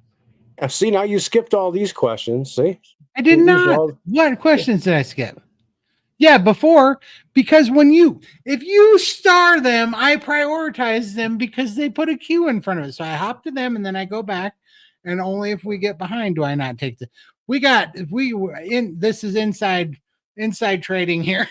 We got to clean house. We're off kilter right now, but it was because I thought you're prioritizing and wanting me to go to the questions. Oh, okay. Well, there's a star one now. Let's see if you show that. Okay. Going down to it. There we go. Oh, no, I'm not showing that. You son of a bitch. I didn't put that up there. You get to do the pictures. I get to do the comments. Oh, see, here's one. Hubby. G'day, legends. If you haven't already, check out Lindy's later. That's my husband. You should be driving a bus, so I'll have to drive it for you. I hope you're not watching Lindy's videos while you're driving the bus.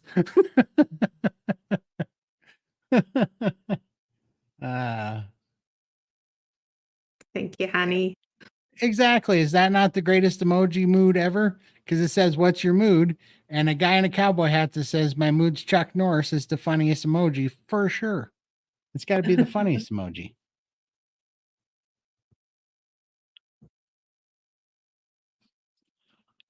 Exactly.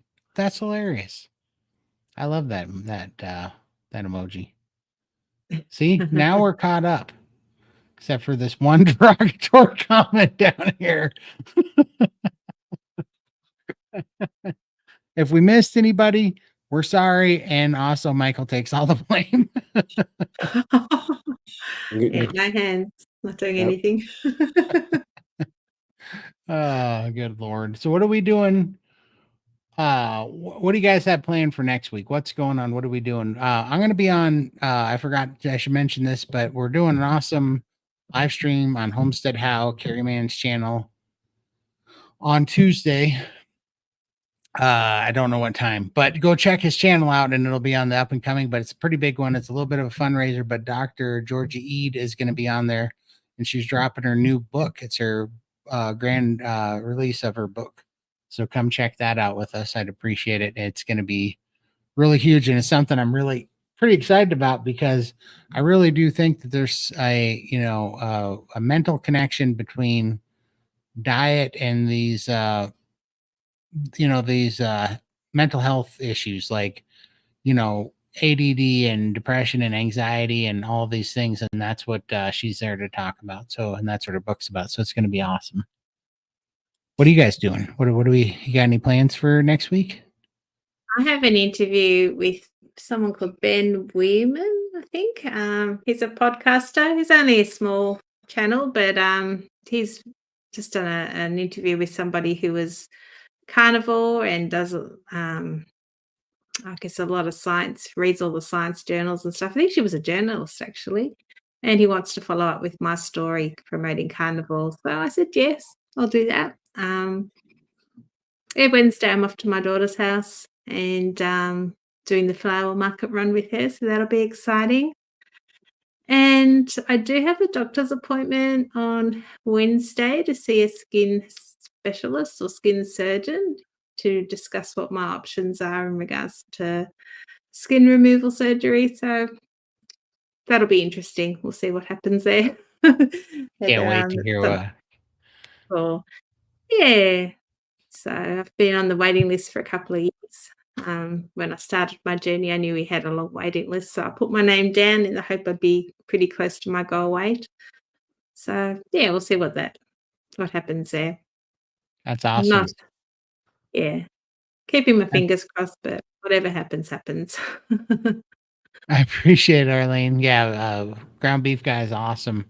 And yeah, he was the first guy on my very first video. I don't even think I had one subscriber yet. He was like he was giving me the showing me the ropes on because I'd put I don't know, YouTube asked you if it's safe for kids, and I'm like, well, yeah, I'm not that foul mouthed or anything, like I'm not, but as it would turn out, like it has to be content that you're making, especially for kids.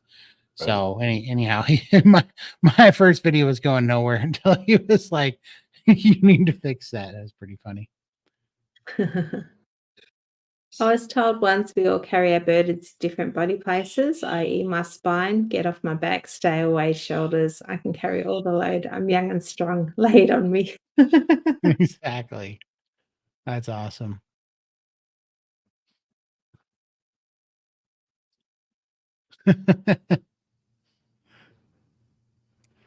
We do have to watch out for Michael. He sits there and twiddles his thumb, and then bam. He's got his fingers on the button. I've got a meat-based OBYGN and on a special episode of Lioness Lifestyle tomorrow, Monday instead of Tuesday, 5 p.m. Yeah, feel free to pop your link in the chat. People can jump on. I think, yeah, I'd like to, but I think the filter blocks it. But Oh, does it?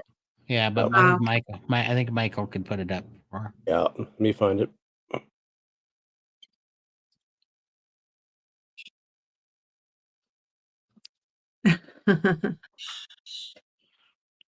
There you go.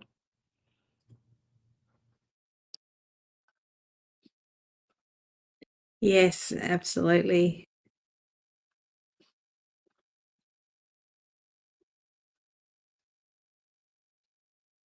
There we go. All right, I think I caught up again. Michael's going to put the links. Well, that'll be fun. I can't wait to see what your doctor says about skin loss surgery. That's going to be awesome. Mm. That's like the big prize at the end of all of this, isn't it? Yeah, yeah.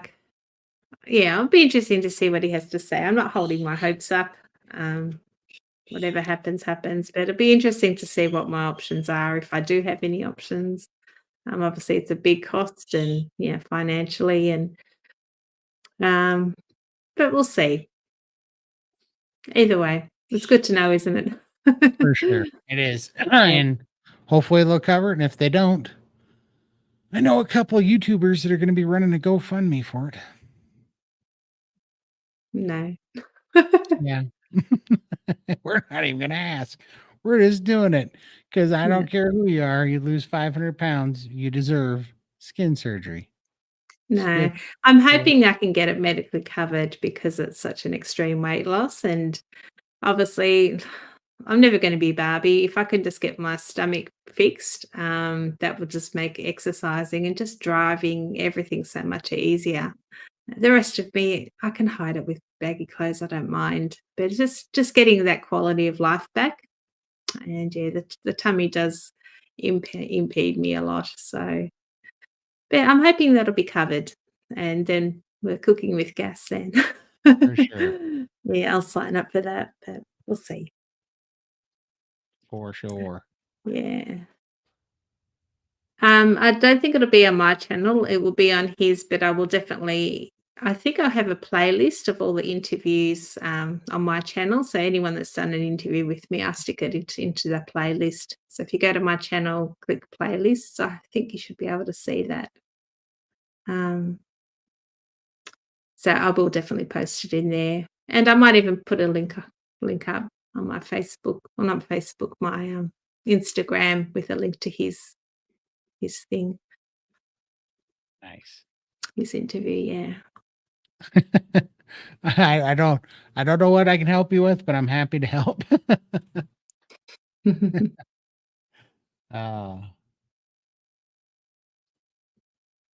Roger. Well, that'll be really interesting. I'll love to see how that goes.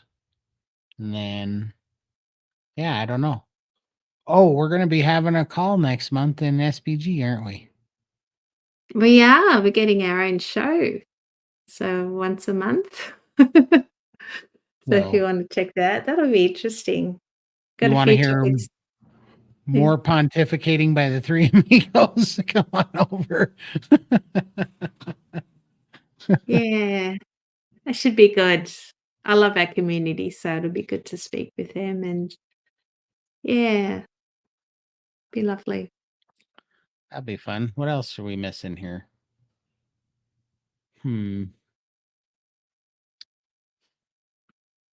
Let's see. Michael's Georgie quiet. needs. Oh yeah, is this still happening?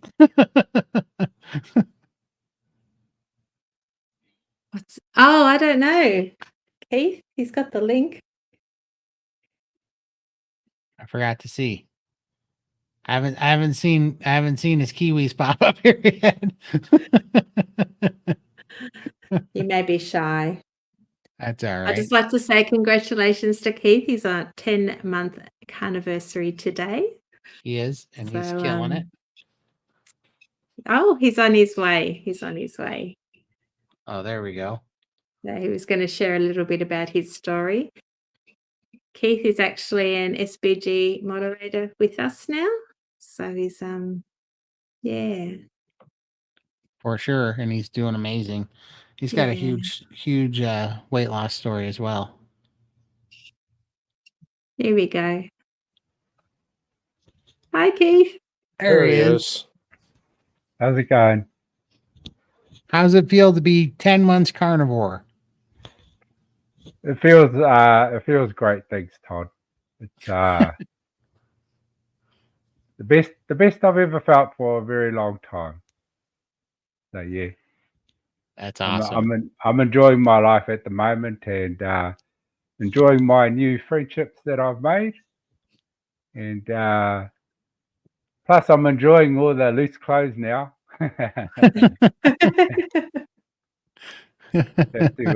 have to look at a new wardrobe, but yeah, I'm 10 months now, and I did do a little bit of a blurb on our chat, and I know it's not about weight loss or inches. It's just another measuring mark, but it is nice to sort of see those numbers. Yeah, for sure. Yeah. So basically, I've been 10 months in my journey so far. Is about 20 months, and 10 months of keto, and 10 months of carnivore now. So Yep, that's a picture of me. When the first one is my before, I actually did what they call a quarter Iron Māori or Iron Man. And so that's a triathlon. And that little medal around my neck, I achieved that. So I did a 1 kilometer swim, a 45 kilometer bike ride, and a 10 kilometer run walk, all in the one go. And so this was my body after it, at the end and after everything. So you can see it's a little bit inflamed or swollen because obviously I've been putting it through a lot of exercise. But at that point, I was probably about 160 kgs, maybe 350 pounds. And the one on the right side is, I took that picture on the 22nd of January this month. And there is a difference. Huge. There's a huge difference. Nice. It's a different person. Yeah. So good. So the before one was at my 50th. So I'm 52 now. So that was a couple of years ago. It was taken at my 50th. And then this one, the after one, was taken same day, the 22nd of January 2024. Wow. So it's been a journey. I sort of like that picture because the one on the left, that's how I was feeling, I was down, but I had to stand in front of everybody because I was the birthday person or one of the birthday people that was on at that time. So you're standing in front of everybody, and it's not an easy thing to do when you're overweight. And I dressed up as best as I could, as you can see. But the second photo, just comparing them and looking at them, you're right, Lindy. Feels like I'm looking at a different person. So, Absolutely. Oh yeah. Yep. You're absolutely aging backwards. You are aging back. that's a power carnival. For sure. So this picture here is when I completed doing my Ironman triathlon thing.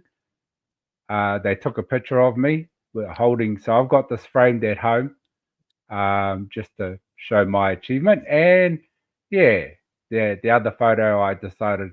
So what I'm trying to do is just trying to match up the photo, just to see the difference in comparison to what I looked like previously and what I look like now.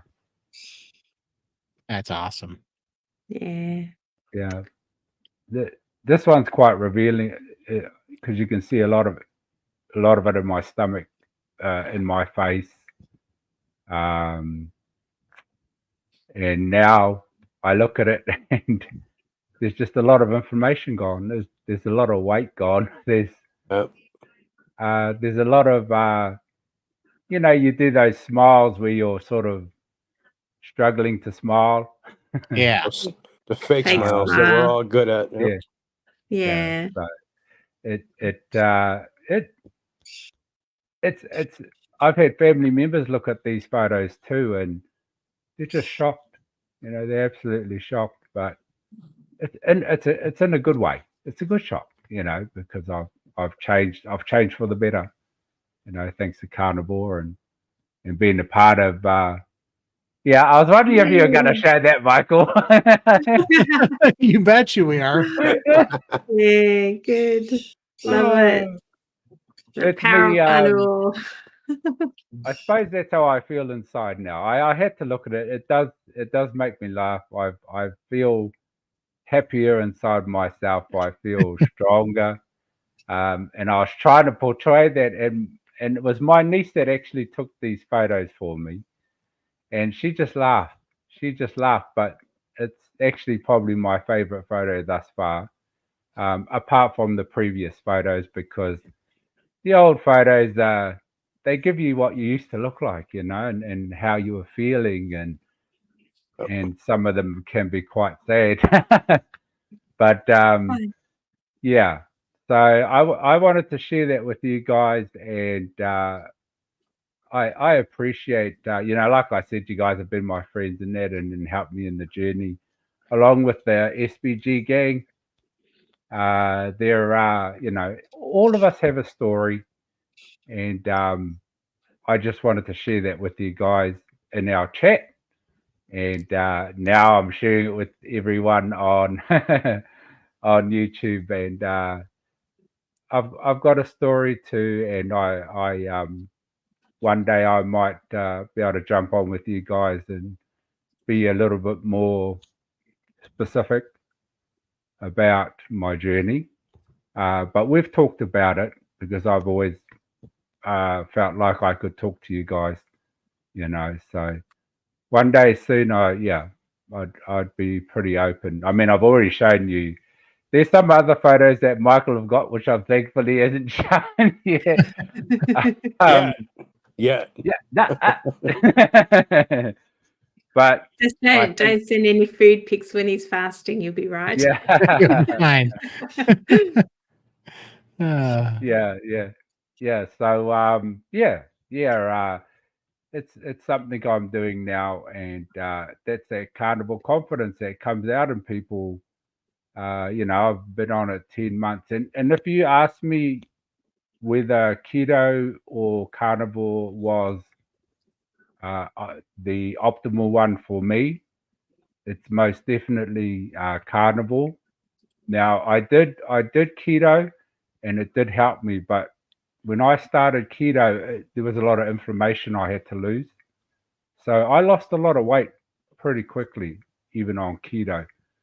Unfortunately, with keto, for me, it was I was still allowing the sweet stuff, and I was using alternatives like almond flour, you know, the stevia, the erythritol, the xylitol, just to allow me to have those sweets that I love so dearly. For sure. And when I got to Cardiff, what happened was my want for something wasn't really being satiated through those foods. So I started going back to eating the old foods. So I'd give myself a break. Yeah. So that was me on that was the 45-kilometer bike ride that I did in the Wow. triathlon. And so that's me on that poor bike. I'm just looking at it. But that actually goes up a hill. This cycling part, you actually go up a hill.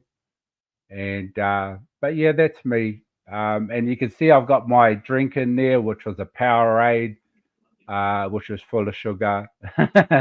And I had these sugar, what they call sugar hits. Yeah, gel packs. And the gel packs, and I had them in a pouch, and I was taking all of those just to keep myself going. Hey, you So, needed energy. Yeah. Especially through yeah, all that. yeah. So it, I don't know if it helped or not.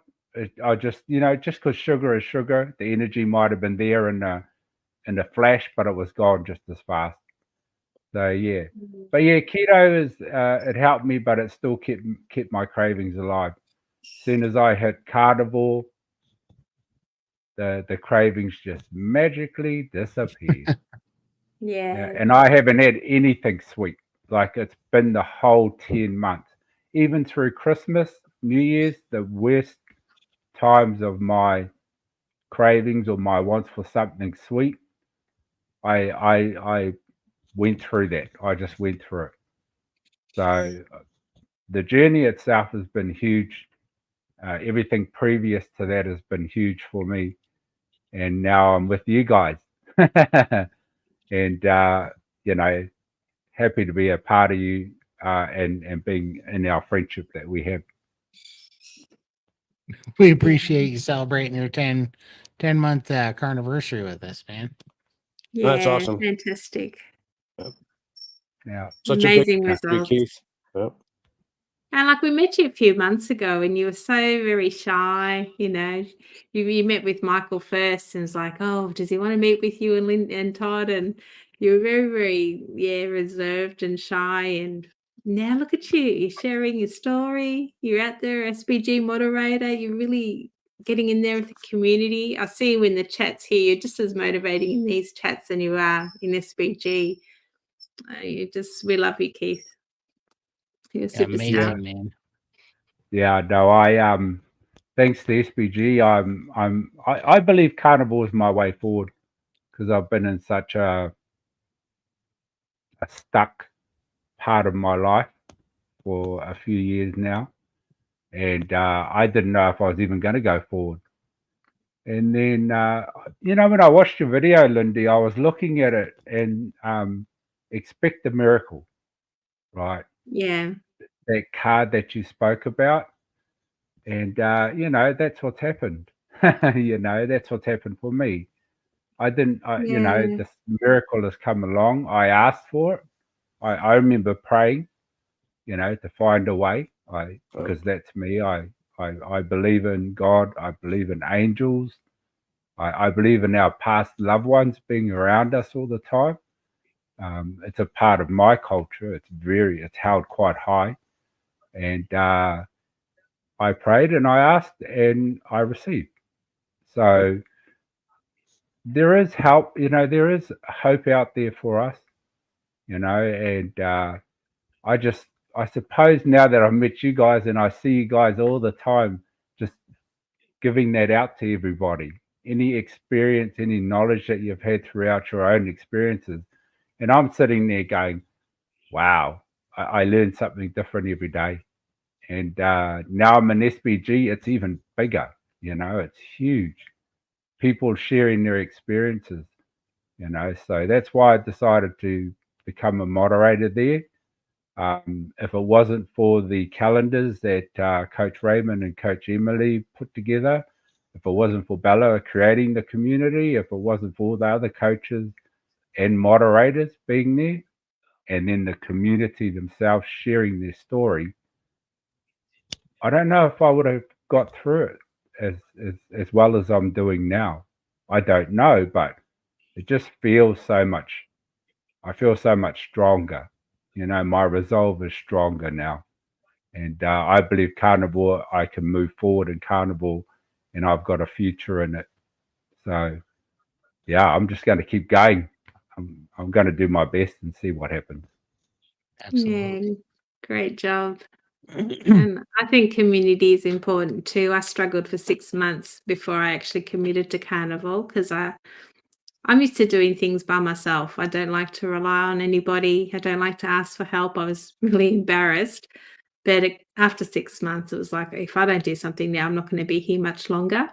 Yep. And reached out, and that changed me. And then when I learnt all the tools, I did the coaching, was in the community, was feeling great, and thought, I can do this on my own. I can save my money, go off and do my own thing.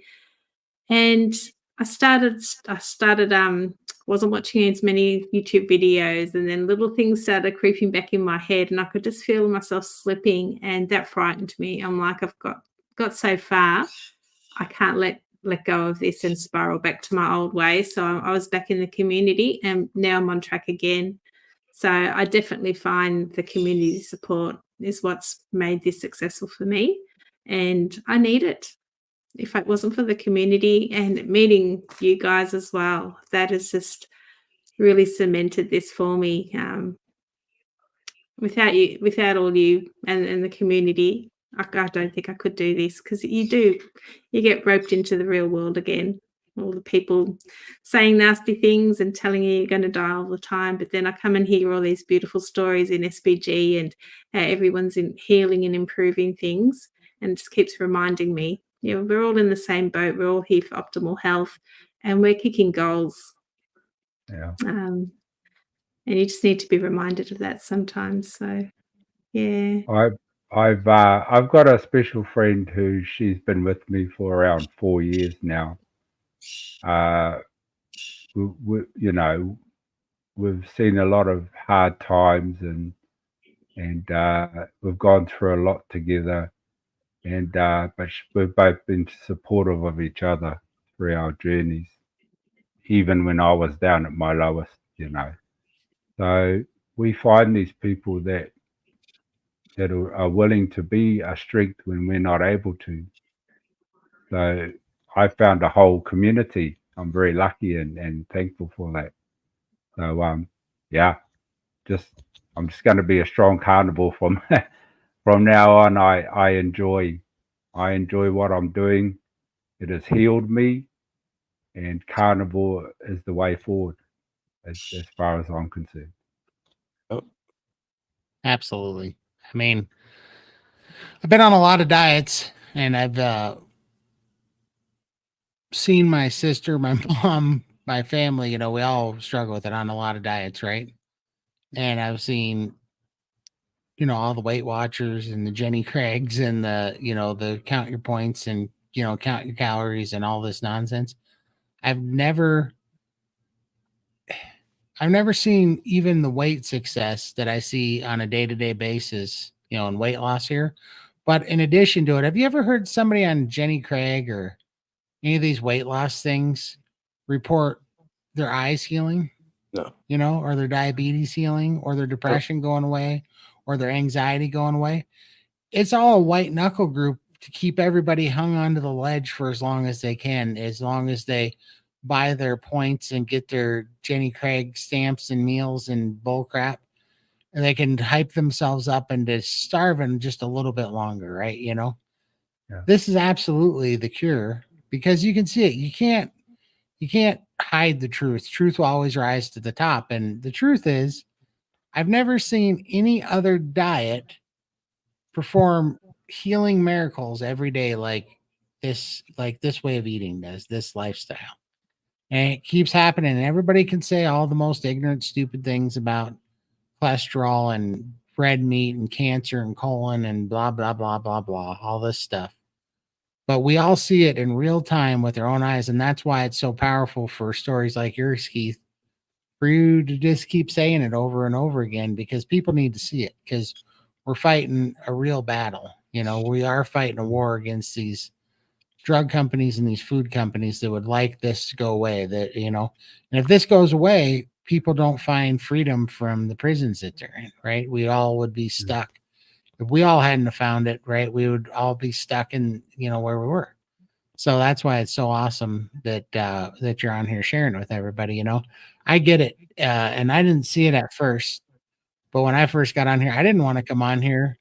When I did, because maybe someday I'll do a YouTube channel after I lost all the weight, but nobody wants to listen to a 500-pound fat guy talking about how to get skinny and healthy. You know what I mean? Like I get it, but it actually is more important to document and share the process and what you're thinking and your experience and how you're learning, and people can see it in real time, because if we didn't do it a little bit like we're doing it now and people can see it, they could just say that we did some starvation diet or we took some Ozempic drug or we had a weight loss surgery or whatever. They're seeing it in real time. They're seeing what's really going on, and they're seeing, it's fully documented. And if enough of this happens, like in the SBG and all these channels, what are they going to do? How are they going to explain all these people getting healed? They're going to have to go out there and continue to say, don't believe your lying eyes and your lying ears. Don't listen to the people that actually, like Lindy that lost 500 pounds. Go listen to some guy with a clipboard and a white coat tell you which drug to take next because he's the authority. No, Lindy's the authority. Lindy's the authority on losing 500 pounds because she did it.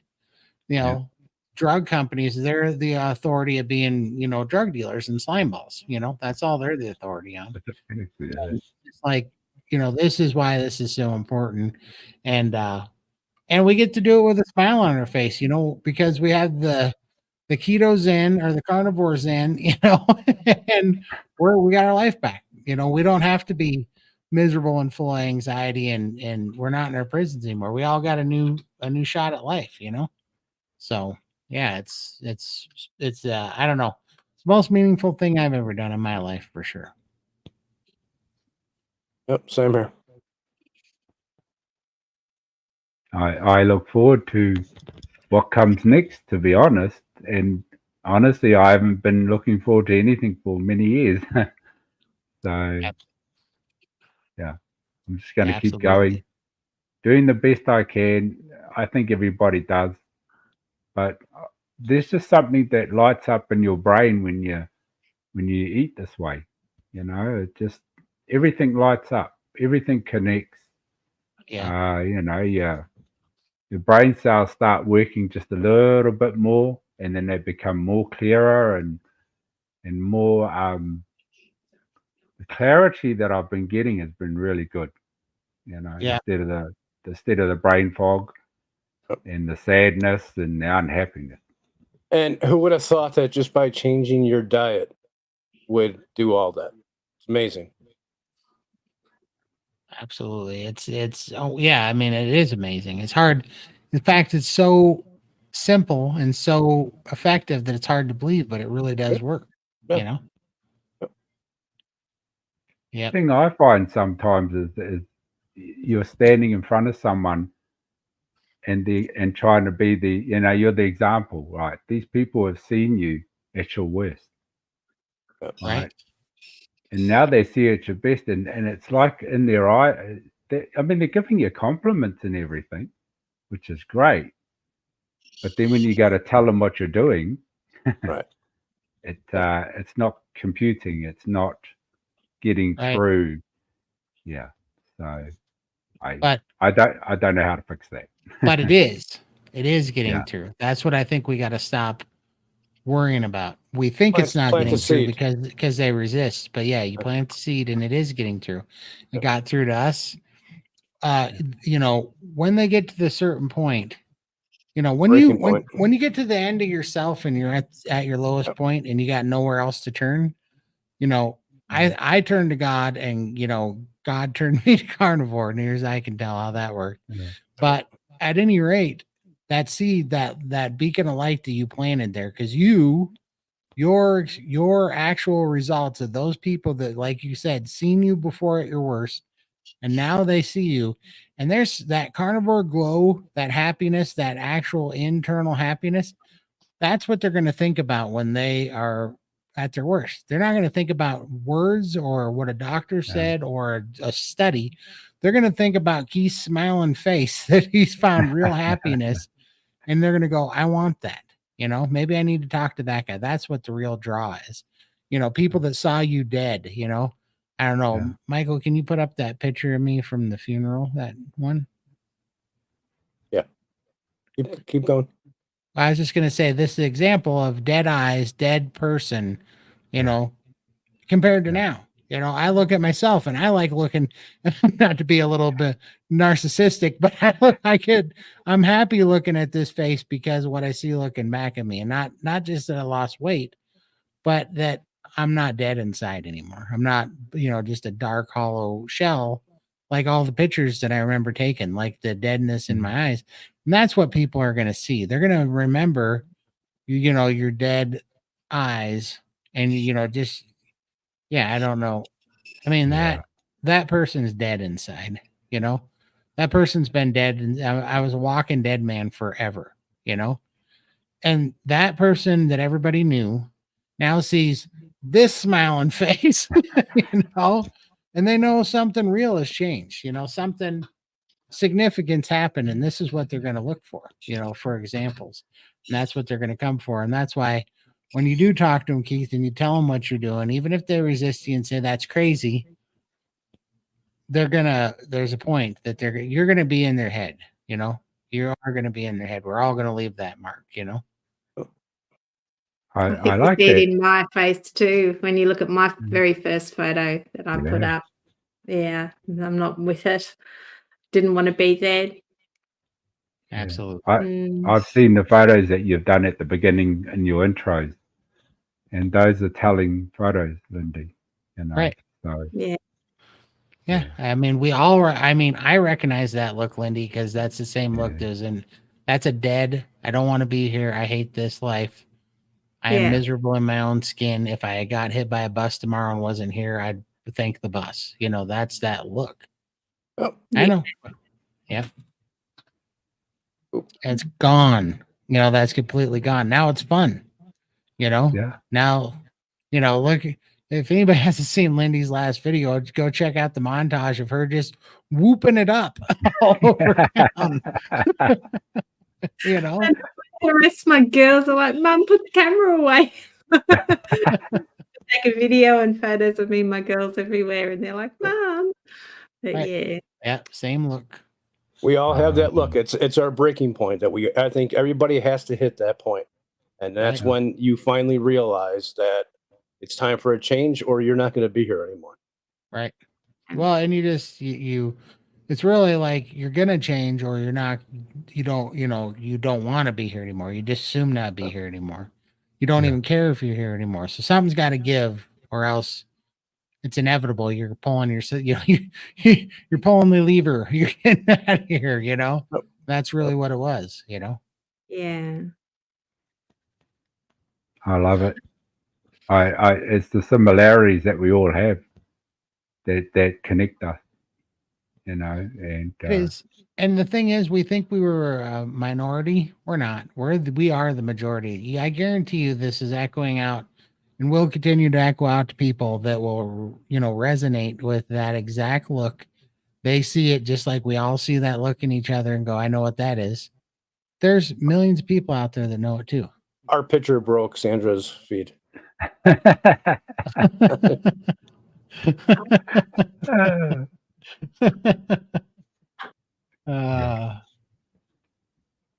yeah, I don't know. Good things are coming. We're all growing. Our best days are ahead of us. We're growing younger. We're getting smarter. That's good. That was much needed. And we're gonna be able to show people. And then, as you can see by just the four of us here, how do we change our lives? By changing what we ate. I mean, breaking the habit that we were addicted to for so long, that food that held us back all these years. The hardest part to doing this is getting past. For some people, it's a couple of weeks. Some people, it's a month. For me, it was a little over a month to break the addiction. That's the hardest part. Once you can break through that, it gets a lot easier. I promise you. And you can see the difference just in our 4 pictures alone. For sure. We'll never forget where we came from. That's part of our journey, and we just look back now. Like, I'm not ashamed to show my photo now. I was at the time. I'm proud of how far I've come, and I don't care what anybody says. They can tell me whatever, and I'm just like, whatever. I just don't care what people say. Yeah, I'm going to have a heart attack. I'll enjoy my steak while I do it. Not a problem. Right. At least I lived long enough to have a heart attack. No, I had no heart attack. My blood pressure is down to 106/62. I know my resting pulse rate was 107 when I was sleeping, and now now it's like in the 60s. Yeah, my pulse is at 80 or 68. So how are we gonna have a heart attack? Yeah, it's like if all the shit we ate before didn't kill us, now that we're eating healthy, do you think that's gonna kill us? No, it's giving us our life back. Yeah, and as she says, the light at the end of the tunnel. Yeah, my light was almost fading. Todd's light was almost fading. Lindy's, Keith's, our lights were almost extinguished. My day's bright every day now. Every day I get up, I'm happy to get up out of bed. Exactly. And the way I figure it, with all the processed foods with the preservatives I ate, combined with a healthy lifestyle, I should have the shelf life of a Twinkie. That's what I'm thinking. I've been well preserved. I had a whole lot of little Debbie when I was young. I should have had the shelf life of a Twinkie and a cockroach. Twinkies didn't have much of a shelf life around me. No, that's true. Yeah, I resonate with the train for sure. Train, definitely. The light. That's right. Let's see. Good job. First, okay. It's a big Twinkie. I am one ginormous Twinkie for sure. Oh man. Well, we made it. We did another one. It's 3 hours and 20 minutes. You know why I know that? Because I can see my computer now. Overtime pay. Overtime pay. Again, Wow. hey, what is Awesome. time and a half times 0? What is 0 when you times it by 1.5? You know what? For you, I'll make it double time. We'll do 0 times 2. You go ahead and mark that down. I'll make a note of that, Todd. Sounds good. Well, thank you so much for joining us, Keith. It was lovely to celebrate your 10-month anniversary. And seeing all the changes in you, buddy. Congratulations. Yeah. Yeah, you're Yeah. killing it, man. And it's gonna be fun. It's gonna be fun. You have your year, but what I look forward to is when we all have our 5-year and 6-year and 10-year. Man, Yeah. what are they gonna say then? What are they gonna say then? Are they still gonna be telling us about the heart attack? It's gonna be like whatever, I think they're going to have to catch us first. We'll be out there gallivanting around and enjoying our lives. They won't even be able to track us down. Right?